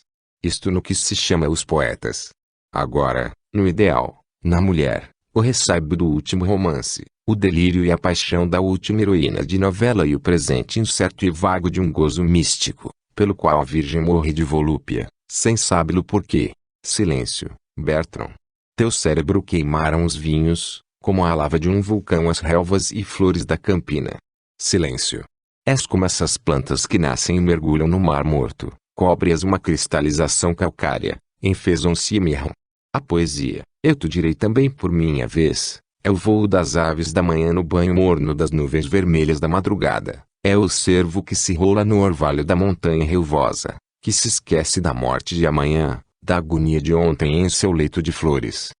Basta, Claudius, que isso que aí dizes ninguém o entende, são palavras, palavras e palavras, como disse Hamlet, e tudo isso é inanido e vazio como uma caveira seca. Mentiroso como os vapores infectos da terra que o sol no crepúsculo iriza de 1000 cores, e que se chamam as nuvens, ou essa fada zombadora e nevoenta que se chama poesia. A história. A historia. Claudius, não vês que essa discussão nos fez bocejar de tédio? Pois bem, contarei o resto da história. No fim desse dia eu tinha dobrado minha fortuna. No dia seguinte eu a vi, era no teatro. Não sei o que representaram, não sei o que ouvi. Nem o que vi, sei só que lá estava uma mulher, bela como tudo quanto passa mais puro à concepção do estatuário. Essa mulher era a Duquesa Eleonora. No outro dia havia num baile. Depois. Fora longo dizer-vos, 6 meses. Concebes? 6 meses de agonia e desejo anelante, 6 meses de amor com a sede da fera. 6 meses. Como foram longos! Um dia achei que era demais.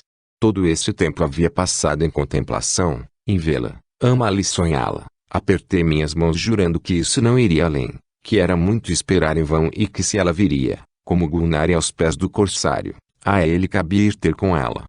Uma noite tudo dormia no palácio do duque. A duquesa, Cansada do baile, adormecia num diva. A lâmpada de alabastro estremecia-lhe sua luz dourada na testa pálida. Parecia uma fade que dormia ao luar. O reposteiro do quarto agitou-se. Um homem aí estava parado, absorto. Tinha a cabeça tão quente e febril e ele a repousava no portal. A fraqueza era covarde. E demais, esse homem comprara uma chave e mora a infâmia venal de um criado. Esse homem jurava que nessa noite gozaria aquela mulher. Fosse embora veneno, ele beberia o mel daquela flor, o licor de escarlate daquela taça. Quanto a esses prejuízos de honra e adultério, não riais deles, não que ele ria disso.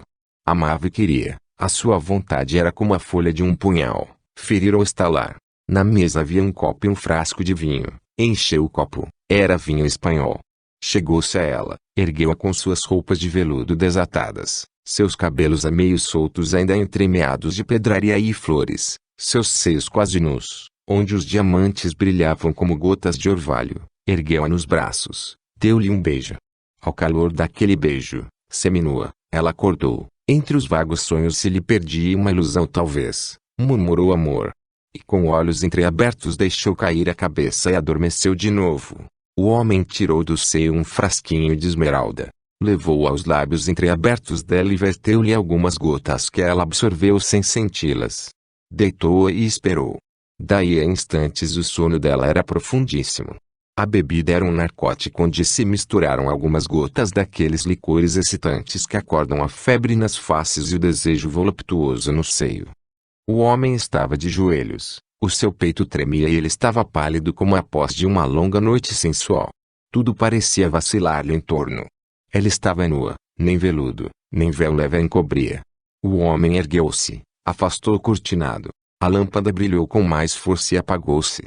O homem era Cláudio Zerman.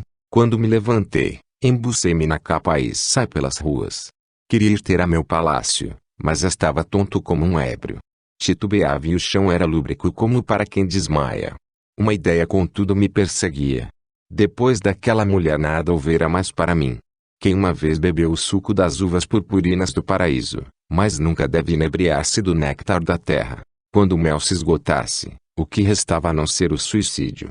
Uma semana se passou assim, todas as noites eu bebia nos lábios a dormir a um século de gozo. Um mês, o mês em que delirantes iam os bailes do intrudo, em que mais cheia de febre ela adormecia quente, com as faces em fogo. Uma noite, era depois de um baile, eu a esperei na alcova, escondido atrás do seu leito. No copo cheio d'água que estava junto à sua cabeceira derramara as últimas gotas do filtro, quando entrou ela com o duque. Era ele um belo moço. Antes de deixá-la passou-lhe as duas mãos pelas fontes e deu-lhe um beijo. Embevecido daquele beijo, o anjo pendeu a cabeça no ombro dele, e enlaçou-o com seus braços nus, reluzentes das pulseiras de pedraria. O duque teve sede, pegou no copo da duquesa, bebeu algumas gotas, ela tomou-lhe o copo, bebeu o resto. Eu os vi assim, aquele esposo ainda tão moço, aquela mulher, e tão bela, de tez ainda virgem, e apertei o punhal. Viras hoje, Mafio? Disse ela. Sim, minha alma. Um beijo sussurrou, e afogou as duas almas. E eu na sombra sorri, porque sabia que ele não havia de vir.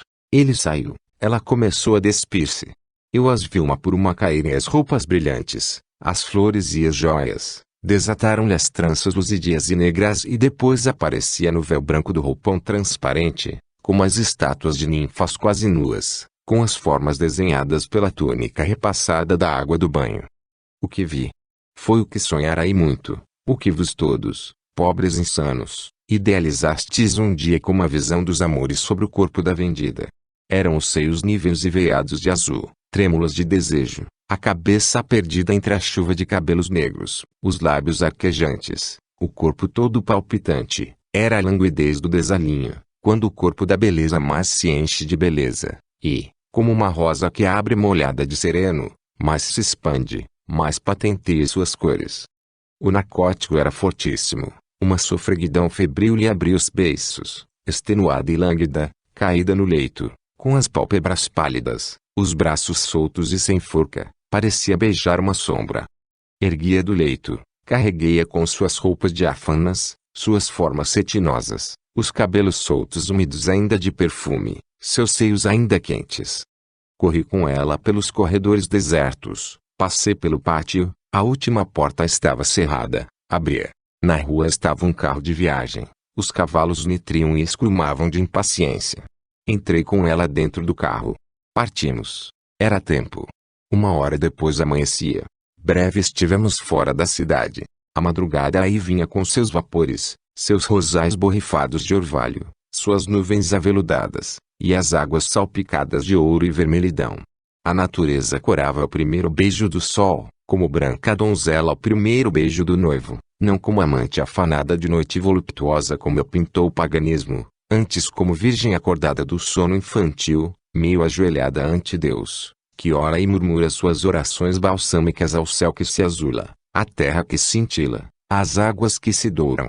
Essa madrugada baixava a terra como o bafo de Deus, e entre aquela luz e aquele ar fresco a duquesa dormia, pálida como os sonos daquelas criaturas místicas das iluminuras da Idade Média, bela como uma Vênus dormida do Ticiano, e voluptuosa como uma das Amásias do Veroneso.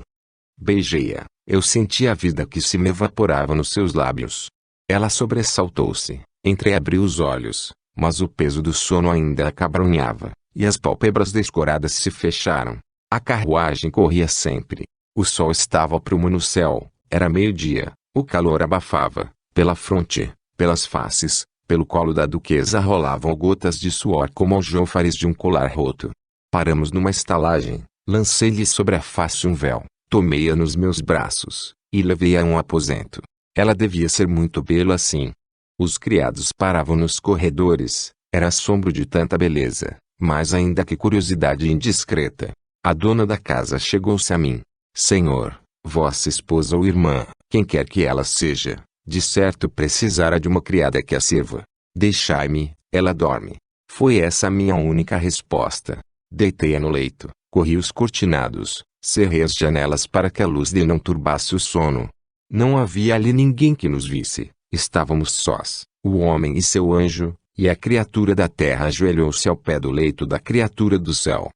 Não sei quanto tempo correu assim, não sei se dormia, mas sei que sonhava muito amor e muita esperança, não sei se velava, mas eu a via sempre ali, eu lhe contemplava a cada movimento gracioso do dormir, eu estremecia a cada alento que lhe tremia os seios, e tudo me parecia um sonho, um desses sonhos a que a alma se abandona como um cisne, que modorra, ao som das águas.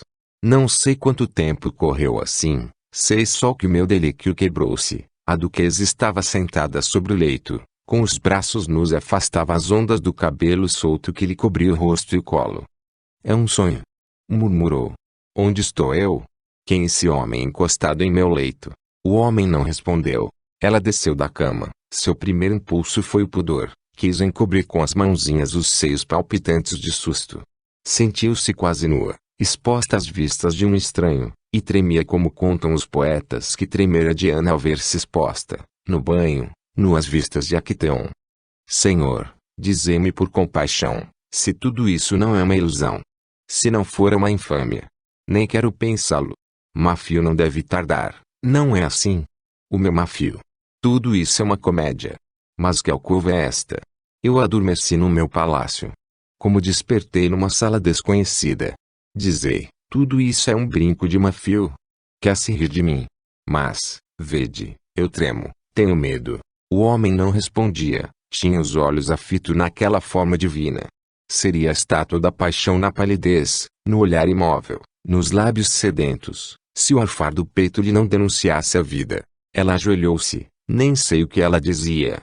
Não sei que palavras se evaporaram daqueles lábios, eram perfumes, porque as rosas do céu só têm perfumes. Eram harmonias, porque as harpas do céu só têm harmonias, e o lábio da mulher bela é uma rosa divina e seu coração e uma harpa do céu. Eu a escutava, mas não a entendia, sentia só que aquelas falas eram muito doces, que aquela voz tinha um talismã irresistível para minha alma, porque só nos meus sonhos de infante que se ilude de amores, uma voz assim me passara. Os gemidos de duas virgens abraçadas no céu, doiradas da luz da face de Deus, empalidecidas pelos beijos mais puros, pelos trêmulos dos abraços mais palpitantes, não seriam tão suaves assim. A moça chorava, soluçava, por fim ela ergueu-se. Eu a vi correr à janela, e a abri-la. Eu corri ela e tomei-a pelas mãos. Pois bem, disse ela, eu gritarei. Se não for um deserto, se alguém passar por aqui, talvez me acudam. Socorro. Rapei-lhe a boca com as mãos. Silêncio, senhora. Ela lutava para livrar-se de minhas mãos. Por fim sentiu-se enfraquecida. Eu soltei de pena dela. Então, dizei-me onde estou. Dizei-me, ou eu chamarei por socorro. Não gritareis, senhora. Por compaixão então esclarecei-me nesta dúvida, porque tudo isso que eu vejo, tudo o que penso, o que adivinho é muito horrível. Escutai pois, disse-lhe eu. Havia uma mulher. Era um anjo. Havia um homem que amava, como as águas amam a lua que as prateia, como as águias da montanha o sol que as fita, que as enche de luz e de amor. Nem sei quem ele era, ergueu-se um dia de uma vida de febre, esqueceu-a, e esqueceu o passado, diante de uns olhos transparentes de mulher, as manchas de sua história, numa aurora de gozos, onde se lhe desenhava a sombra desse anjo. Escutai, não o amaldiçoeis. Esse homem tinha muita infâmia no passado, profanara sua mocidade, prostituíra como a borboleta de ouro a sua geração, lançando-a no lodo, frio, sem crenças, sem esperanças, abafara uma por uma suas ilusões, como infanticida seus filhos. Deus o tinha amaldiçoado talvez. Ou ele mesmo se amaldiçoara. Esquecera que era homem e tinha no seu peito harmonias santas como as do poeta. Ele as esquecera e elas dormiam-lhe num mistério como suspiros nas cordas de uma guitarra abandonada. Esquecera que a natureza era bela e muito bela, que o leito das flores da noite era recendente, que a lua era a lâmpada dos amores, as aragens do vale, os perfumes do poeta no seu noivado com os anjos e que a aurora tinha eflúvios frescos. E com suas nuvens virginais, suas folhas molhadas de orvalho, suas águas nevoentas tinha encantos que só as almas puras entendem. Tudo isso enjeitou, esqueceu. Para só lembrar a furto e com escárnio nas horas farentas da devassidão. Ele era muito infame. Mas tudo isso não me diz quem vos sois. Nem porque estou aqui. Escutai, o libertino amou pois o anjo, voltou o rosto ao passado, despiu-se dele como de um manto impuro. Retemperou-se no fogo do sentimento, apurou-se na virgindade daquela visão, porque ela era bela como uma virgem, e refletia essa luz virgem do espírito, nesse brilho da alma divina que alumia as formas que não são da terra, mas do céu. Ainda o tempo não levara o coração do insano de uma lepra sem cura, nem celo inextinguível lhe gravara na fronte, impureza. Deixou-se do viver que levara, desconheceu seus companheiros, suas amantes venais, suas insônias cheias de febre, quis apagar todo o gosto de existência, como o homem que perdeu uma fortuna inteira no jogo quer esquecer a realidade. E o homem pode esquecer tudo isto. Mas ele não era ainda feliz. As noites passavam ao redor do palácio dela, via às vezes bela e descorada ao luar, no terraço deserto, ou distinguia suas formas na sombra que passava pelas cortinas da janela aberta de seu quarto iluminado. Nos bailes seguia com olhares de inveja aquele corpo que palpitava nas danças. No teatro, entre o arfar das ondas da harmonia, quando o êxtase boiava naquele ambiente balsâmico e luminoso, ele nada via senão ela, e só ela. E as horas de seu leito? Suas horas de sono não, que mal as dormia, porque às vezes eram longas de impaciência e insônia, outras vezes eram curtas de sonhos ardentes. O pobre insano teve um dia uma ideia, era negra sim, mas era da aventura. O que fez não sei, nem o sabereis nunca. E depois bastante ébrio para vos sonhar, bastante louco para nos sonhos de fogo de seu delírio imaginar gozar-vos, foi profano assaz para roubar a um templo o ciboro-doiro mais puro. Esse homem, tende compaixão dele, que ele vos amara de joelhos. Ó anjo, Eleonora, meu Deus! Meu Deus! Por que tanta infâmia, tanto lodo sobre mim? Ó minha Madonna! Por que maldicestes minha vida? Por que deixastes cair na minha cabeça uma nódoa tão negra? As lágrimas, os soluços abafavam-lhe a voz. Perdoai-me, senhora, aqui me tendes a vossos pés. Tende pena de mim, que eu sofri muito, que vos amei, que vos amo muito. Compaixão. Que serei vosso escravo, beijarei vossas plantas, ajoelhar-me-ei à noite à vossa porta, ouvirei vosso ressonar, vossas orações, vossos sonhos. Isso me bastará. Serei vosso escravo e vosso cão, deitar-me-ei a vossos pés quando estiverdes acordada, Velarei com meu punhal quando a noite cair, e, se algum dia vos me puderdes amar, então, ó, deixai-me, Eleonora, perder noites e noites numa esperança, alentá-la no peito como uma flor que murcha de frio, alentá-la, revivi-la cada dia, para vê-la desfolhada sobre meu rosto, absorver-me em amor e só ter risão e escárnio. Dizei antes ao pintor que rasgue sua Madonna, ao escultor que despedace a sua estátua de mulher. Louca, pobre louca que sois. Credes que um homem havia de encarnar um pensamento em sua alma, viver desse cancro, embeber-se da vitalidade da dor, para depois rasgá-lo do seio?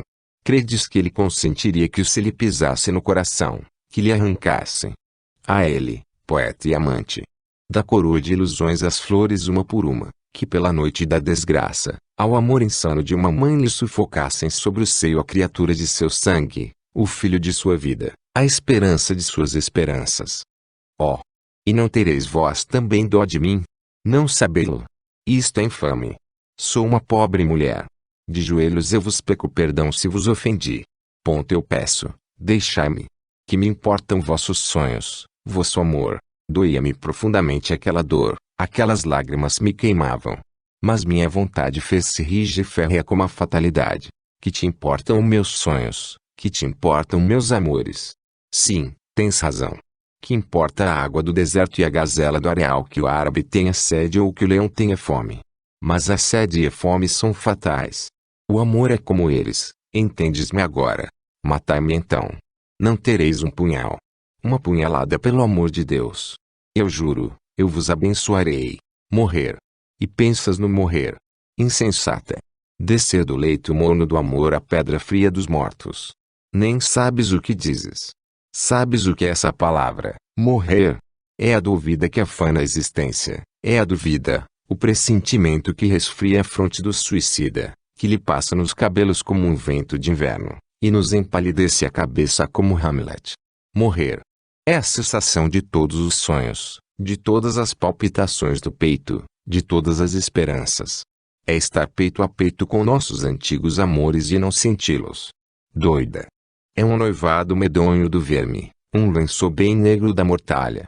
Não fales nisso, porque lembrar o coveiro junto ao leito da vida. Põe a mão no teu coração.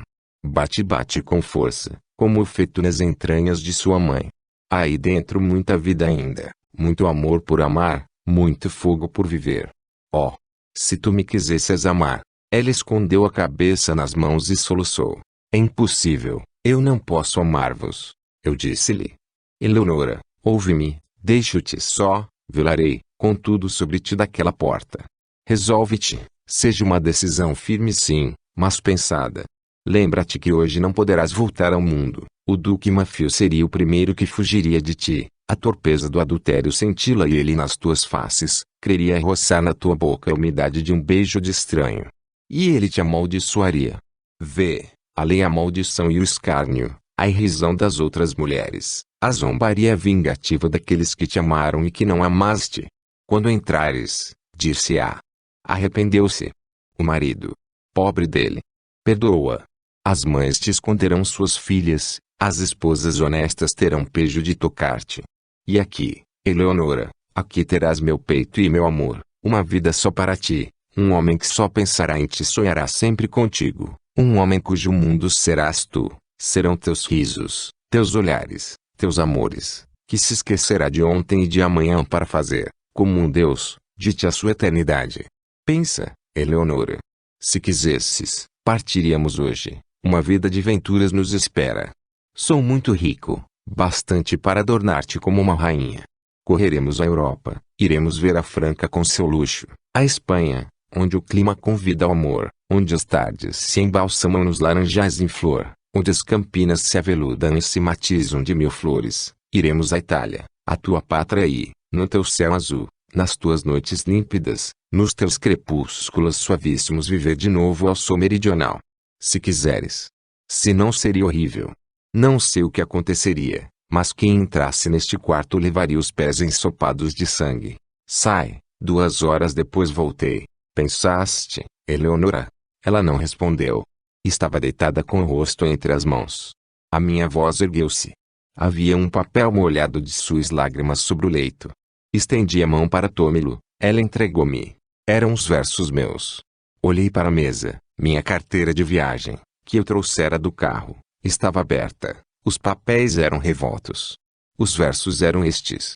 Claudius tirou do bolso um papel amarelado e amarrotado, atirou-o na mesa. João leu. Não me odeies, mulher, se no passado nódoa sombria desbotou minha vida, é que os lábios queimei no vício ardente de tudo descri com fronte erguida. A máscara de Dom João queimou meu rosto na fria palidez do libertino, desbotou-me esse olhar. E os lábios frios usam de maldizer do meu destino. Sim. Longas noites no fervor do jogo desperdicei febril e macilento e votei por vir ao Deus do ocaso e o amor profanei no esquecimento. Murchei no escárnio as coroas do poeta, na ironia da glória e dos amores, aos vapores do vinho, à noite insano debrucei-me do jogo nos fervores. A flor da mocidade, profanei-a entre as águas lodosas do passado. No crânio a febre, a palidez nas faces, só cria no sepulcro sossegado. E asas límpidas do anjo em colo impuro mareei nos bafos da mulher vendida, ainda nos lábios me rochei o selo dos ósculos da perdida. E a mirra das canções nem mais vapor em profanada taça evada e negra, mar de lodo passou-me ao rio da alma, as níveas flores me estalaram das bordas. Sonho de glórias. Só me passa furto, qual flor aberta a medo em chão de tumbas abatidas sem cheiro. O meu amor. O peito silencia, guardo bem fundo em sombras do sacrário, onde a vassal não se abastou nos ermos. Meu amor. Foi visão de roupas brancas da orgia à porta, fria e soluçando, lâmpada santa erguida em leito infame, vaso templário da taverna à mesa, estrela d'alva refletindo pálida no tremedal do crime. Como o leproso das cidades velhas sei-me fugiras com horror aos beijos. Sei, no doido viver dos loucos anos, as crenças desflorei em negra insânia. Vestal, prostitui as formas virgens, lancei o próprio mar das folhas, troquei a rosa túnica da infância pelo manto das orgias. Oh! Não me amas sequer. Pois bem. Um dia talvez diga ao Senhor ao podre Lázaro, ergue-te a ídolo panar da morte, revive ao fresco do viver mais puro. E viverei de novo. A mariposa sacode as asas, estremece-as, brilha, despindo a negra tez, imunda da larva desbotada. Então, mulher, acordarei do lodo, onde Satã se pernoitou comigo, onde ainda morno perfumou seu molde cetinosa nudez de formas níveas. E a loira meretriz nos seios brancos deitou-me a fronte lívida, na insônia quedou-me a febre da volúpia e a sede sobre os beijos vendidos. E então acordarei eu sou mais puro, cheirosa fronte às auras da esperança. Lavarei-me da fé nas águas do Ero de Madalena em lágrimas. E a anjo talvez que Deus me dê, curvado e mudo, nos eflúvios do amor libar um beijo, morrer nos lábios dele. Ela calou-se, chorava e gemia. Acerquei-me dela, ajoelhei-me como ante Deus. Eleonora, sim ou não? Ela voltou o rosto para o outro lado, quis falar, interrompia-se a cada sílaba. Esperai, deixa que ore um pouco, a Madonna talvez me perdoe. Esperava eu sempre. Ela ajoelhou-se. Agora, disse ela erguendo-se e me estendendo a sua mão. Então, irei contigo. E desmaiou. Aqui parou a história de Claudius Hermann. Ele abaixou a cabeça na mesa, não falou mais. Dormes, Claudius? Por Deus! Ou esta bebedo morto? Era Archibaldi que o interpelava, sacudia-o a toda a força. Claudius levantou um pouco a cabeça, estava macilento, tinha os olhos fundos numa sombra negra. Deixai-me, amaldiçoados. Deixai-me pelo céu ou pelo inferno. Não vedes que tenho sono? Sono e muito sono. E a história, a historia?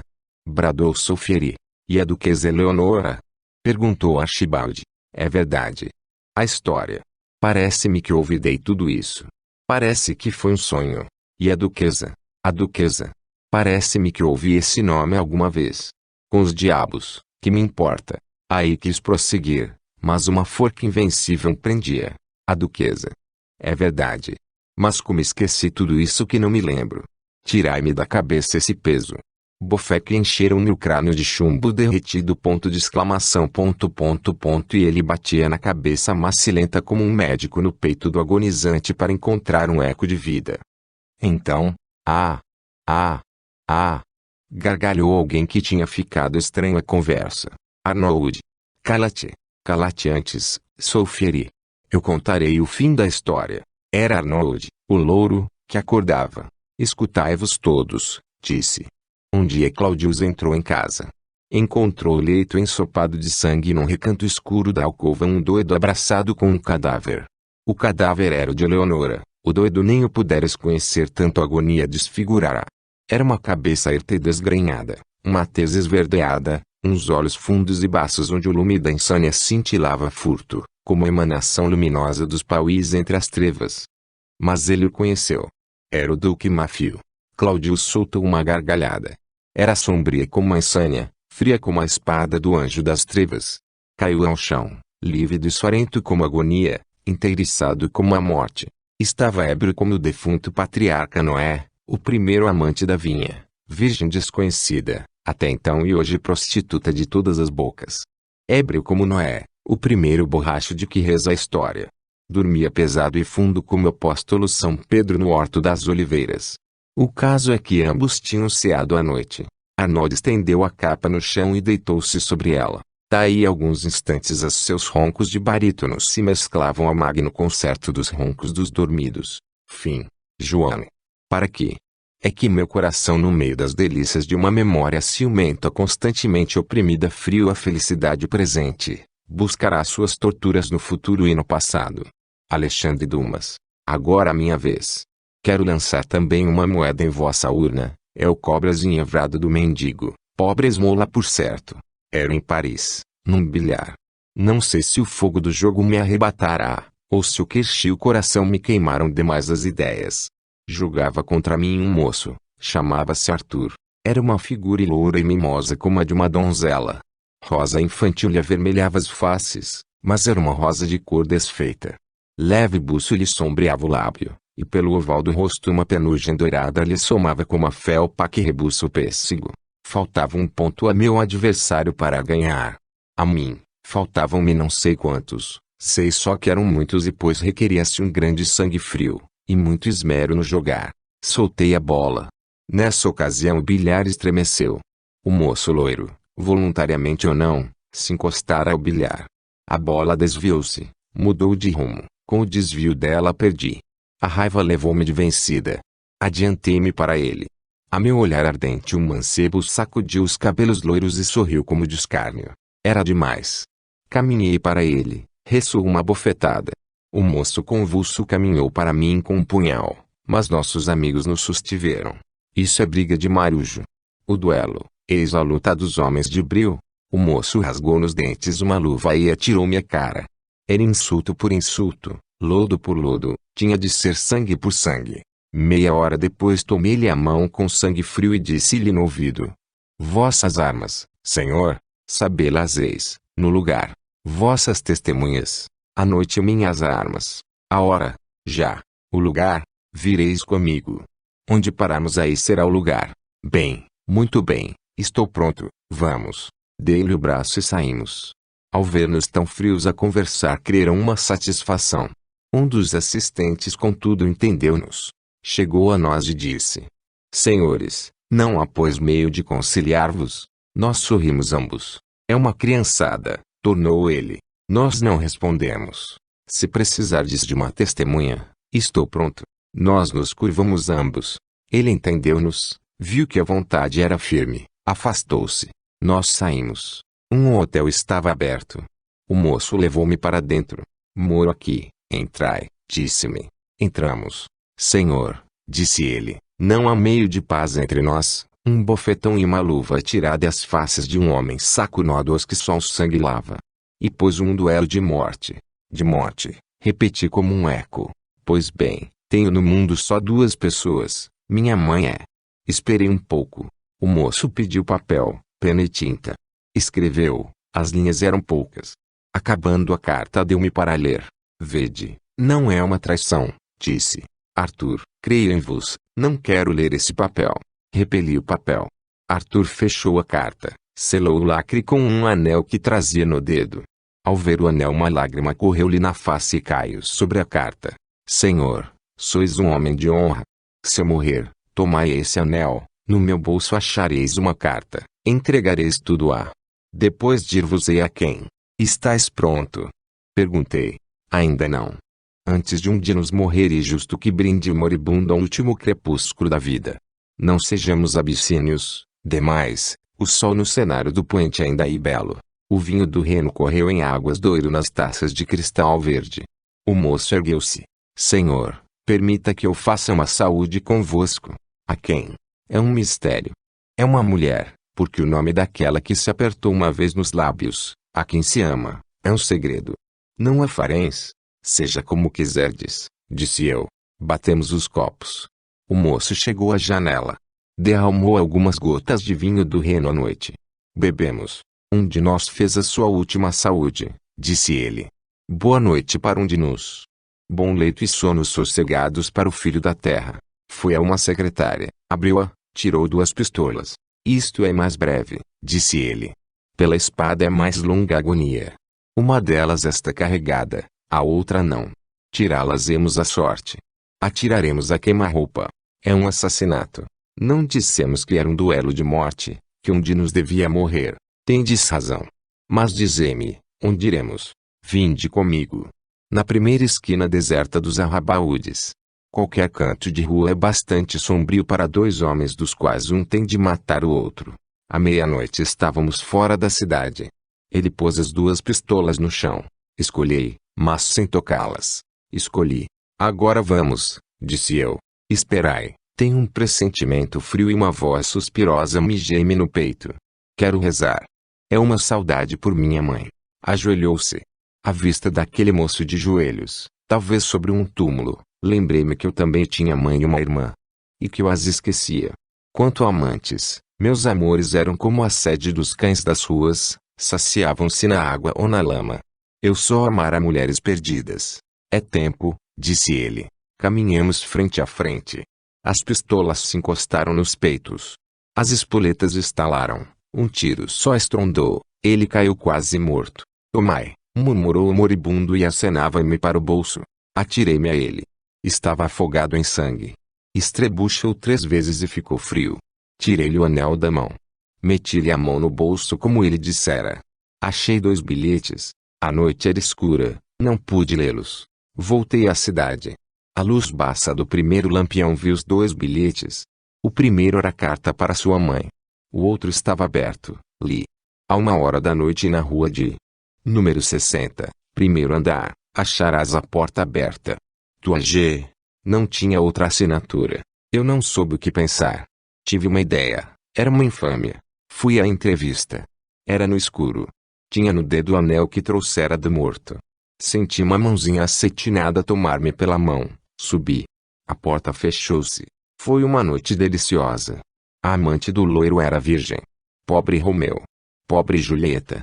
Parece que essas 2 crianças levavam a noite em beijos infantis e em sonhos puros.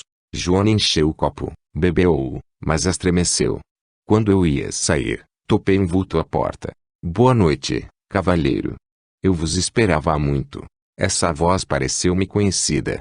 Porém eu tinha a cabeça desvairada. Não respondi. O caso era singular. Continuei a descer. O vulto acompanhou-me. Quando chegamos à porta vi luzir a folha de uma faca. Fiz um movimento e a lâmina resvalou-me no ombro. A luta fez-se terrível na escuridão. Eram 2 homens que se não conheciam, que não pensavam talvez se terem visto um dia a luz, e que não havia mais se ver porventura ambos vivos. O punhal escapou-lhe das mãos, perdeu-se no escuro, subjuguei-o. Era um quadro infernal, um homem na escuridão abafando a boca do outro com a mão, sufocando-lhe a garganta com o joelho, e a outra mão a tatear na sombra procurando um ferro. Nessa ocasião senti uma dor horrível, frio e dor me correram pela mão. O homem morrera sufocado, e na agonia me enterraram os dentes pela carne. Foi a custo que desprendi a mão sanguenta e descarnada da boca do cadáver. Ergui-me. Ao sair tropecei num objeto sonoro. Abaixei-me para ver o que era. Era uma lanterna furta-fogo. Quis ver quem era o homem. Ergui a lâmpada. O último clarão dela banhou a cabeça do defunto. E apagou-se. Eu não podia crer. Era um sonho fantástico toda aquela noite.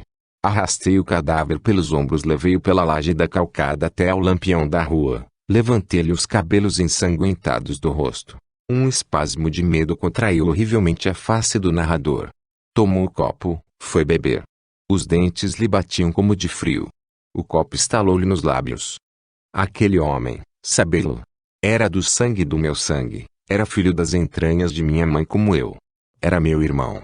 Uma ideia passou ante meus olhos como um anátema. Subi ansioso ao sobrado. Entrei.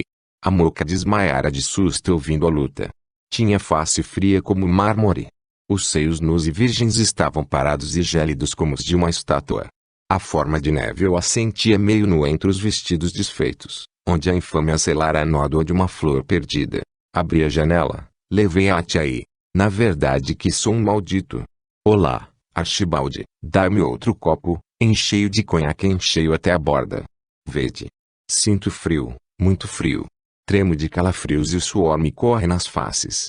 Quero o fogo dos espíritos. A ardência do cérebro ao vapor que tonteia. Quero esquecer. Que tens, Joan? Tiritas como um velho centenário. O que tenho? O que tenho? Não o vedes, pois? Era minha irmã. Fim. Último beijo de amor. Bem, Julieta. Eu me deitarei contigo esta noite. Romeu e Julieta. Shakespeare. A noite é alta, a orgia findara. Os convivas dormiam repletos. Nas trevas, uma luz raiou súbito pelas fisgas da porta. A porta abriu-se. Entrou uma mulher vestida de negro. Era pálida, e a luz de uma lanterna, que trazia erguida na mão, se derramava macilenta nas faces dela e lhe dava um brilho singular aos olhos. Talvez que um dia fosse uma beleza típica, uma dessas imagens que fazem descorar de volúpia nos sonhos de mancebo. Mas agora com sua tez lívida, seus olhos acesos, seus lábios roxos, suas mãos de mármore, e a roupagem escura e gotejante da chuva, disseres antes, o anjo perdido da loucura. A mulher curvou-se, com a lanterna na mão procurava uma por uma entre essas faces dormidas um rosto conhecido. Quando a luz bateu em Arnold, ajoelhou-se. Quis dar-lhe um beijo, alongou os lábios. Mas uma ideia a susteve. Ergueu-se. Quando chegou a Joana, que dormia, um riso embranqueceu-lhe os beiços, o olhar tornou-se-lhe sombrio. Abaixou-se junto dele, depôs a lâmpada no chão. O lume baço da lanterna dando nas roupas dela espalhava sombras sobre Joana. A fronte da mulher pendeu e sua mão passou na garganta dele. Um soluço rouco e sufocado ofegou daí. A desconhecida levantou-se. Tremia, e ao segurar na lanterna ressoou-lhe na mão um ferro. Era um punhal. Atirou-o ao chão. Viu que tinha as mãos vermelhas, enxugou-as nos longos cabelos de Joan. Voltou a Arnold, sacudiu-o. Acorde e levanta-te. Que me queres? Olha-me. Não me conheces. Tu. E não é um sonho. És tu. Oh. Deixa que eu te aperte ainda. 5 anos sem ver-te. E como mudaste. Sim, já não sou bela como há 5 anos. É verdade, meu loiro amante. É que a flor de beleza é como todas as flores. Alentai-as ao orvalho da virgindade, ao vento da pureza, e serão belas. Revolvei-as no lodo. E, como os frutos que caem, mergulham nas águas do mar, cobre-se de um invólucro impuro e salobro. Outrora era Georgia, a virgem, mas hoje Georgia, a prostituta. Meu Deus! Meu Deus! E o moço sumiu a fronte nas mãos. Não me amaldiçoes, não. Oh! Deixa que me lembre, estes 5 anos que passaram foram um sonho. Aquele homem do bilhar, o duelo a queima-roupa, meu acordar no hospital, essa vida devassa onde me lançou a desesperação, isto é um sonho. Oh! Lembremo-nos do passado. Quando o inferno escurece o céu, cerremos os olhos, pobres andorinhas moribundas, lembremo-nos da primavera. Tuas palavras me doem. É um adeus, é um beijo de adeus e separação que venho pedir-te. Na terra nosso leito seria impuro, o mundo manchou nossos corpos. O amor do libertino e da prostituta. Satã riria de nós. É no céu, quando o túmulo nos lavar em seu banho, que se levantará nossa manhã de amor. Oh! Ver-te para deixar-te ainda uma vez. E não pensaste, Georgia, que me fora melhor ter morrido devorado pelos cães na rua deserta, onde me levantaram cheio de sangue. Que fora-te melhor assassinar-me no dormir do ébrio, do que apontar-me a estrela errante da aventura e apagar-me do céu. Não pensaste que, após 5 anos, 5 anos de febre e de insônias, de esperar e desesperar, de vida por ti, de saudades e agonia, fora o inferno ver-te para te deixar. Compaixão, Arnold. É preciso que esse adeus seja longo como a vida.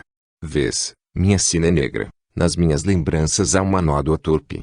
Hoje é o leito venal. Amanhã só espero no leito do túmulo. Arnold. Arnold. Não me chames Arnold. Chama-me Arthur, como dantes. Arthur. Não ouves? Chama-me assim. Há tanto tempo que não ouço me chamarem por esse nome. Eu era um louco. Quis afogar meus pensamentos e vaguei pelas cidades e pelas montanhas deixando em toda a parte lágrimas. Nas cavernas solitárias, nos campos silenciosos, e nas mesas molhadas de vinho. Vem, Georgia. Senta-te aqui, senta-te nos meus joelhos, bem conchegada a meu coração. Tua cabeça no meu ombro. Vem. Um beijo. Quero sentir ainda uma vez o perfume que respirava outrora nos teus lábios. Respire eu e morra depois. 5 anos. Oh! Tanto tempo a esperar-te, a desejar uma hora no teu seio. Depois. Escuta. Tenho tanto a dizer-te. Tantas lágrimas a derramar no teu colo. Vem. E dir-te-ei toda a minha história. Minhas ilusões de amante e as noites malditas da crápula e o tédio que me inspiravam aqueles beiços frios das vendidas que me beijavam. Vem. Contar-te-ei tudo isto, dir-te-ei como profanei minha alma e meu passado. E choraremos juntos. E nossas lágrimas nos lavarão como a chuva lava as folhas do lodo. Obrigada, Arthur. Obrigada. A mulher sufocava-se nas lágrimas, e o mancebo murmurava entre beijos palavras de amor. Escuta, Arthur, eu vinha só dizer-te adeus. Da borda do meu túmulo, e depois contente fecharia eu mesmo a porta dele. Arthur, eu vou morrer. Ambos choravam. Agora vê, continuou ela. Acompanha-me, vês aquele homem? Arnold tomou a lanterna. Joan. Morto. Sangue de Deus. Quem o matou? Georgia. Era ele um infame. Foi ele quem deixou por morto um mancebo a quem esbofeteara numa casa de jogo. Georgia, a prostituta. Vingou nele Georgia, a virgem. Esse homem foi quem a desonrou. Desonrou-a, a ela que era sua irmã. Horror. Horror. E o moço virou a cara e cobriu-a com as mãos. A mulher ajoelhou-se a seus pés. E agora adeus. Adeus que morro. Não vês que fico lívida, que meus olhos se empanam e tremo. E desfaleço. Não. Eu não partirei. Se eu vivesse amanhã haveria uma lembrança horrível em meu passado. E não tens medo. Olha. É a morte que vem. É a vida que crepúscula em minha fronte. Não vês esse arrepio entre minhas sobrancelhas? E que me importa o sonho da morte? Meu porvir amanhã seria terrível, e a cabeça apodrecida do cadáver não ressoam lembranças, seus lábios grudados à morte, a campa silenciosa. Morrerei. A mulher recuava. Recuava. O moço tomou-a nos braços, pregou os lábios nos dela. Ela deu um grito e caiu-lhe das mãos. Era horrível de se ver. O moço tomou o punhal, fechou os olhos, apertou-o no peito, e caiu sobre ela. 2 gemidos sufocaram-se no estrondo do baque de um corpo. A lâmpada apagou-se. Fim.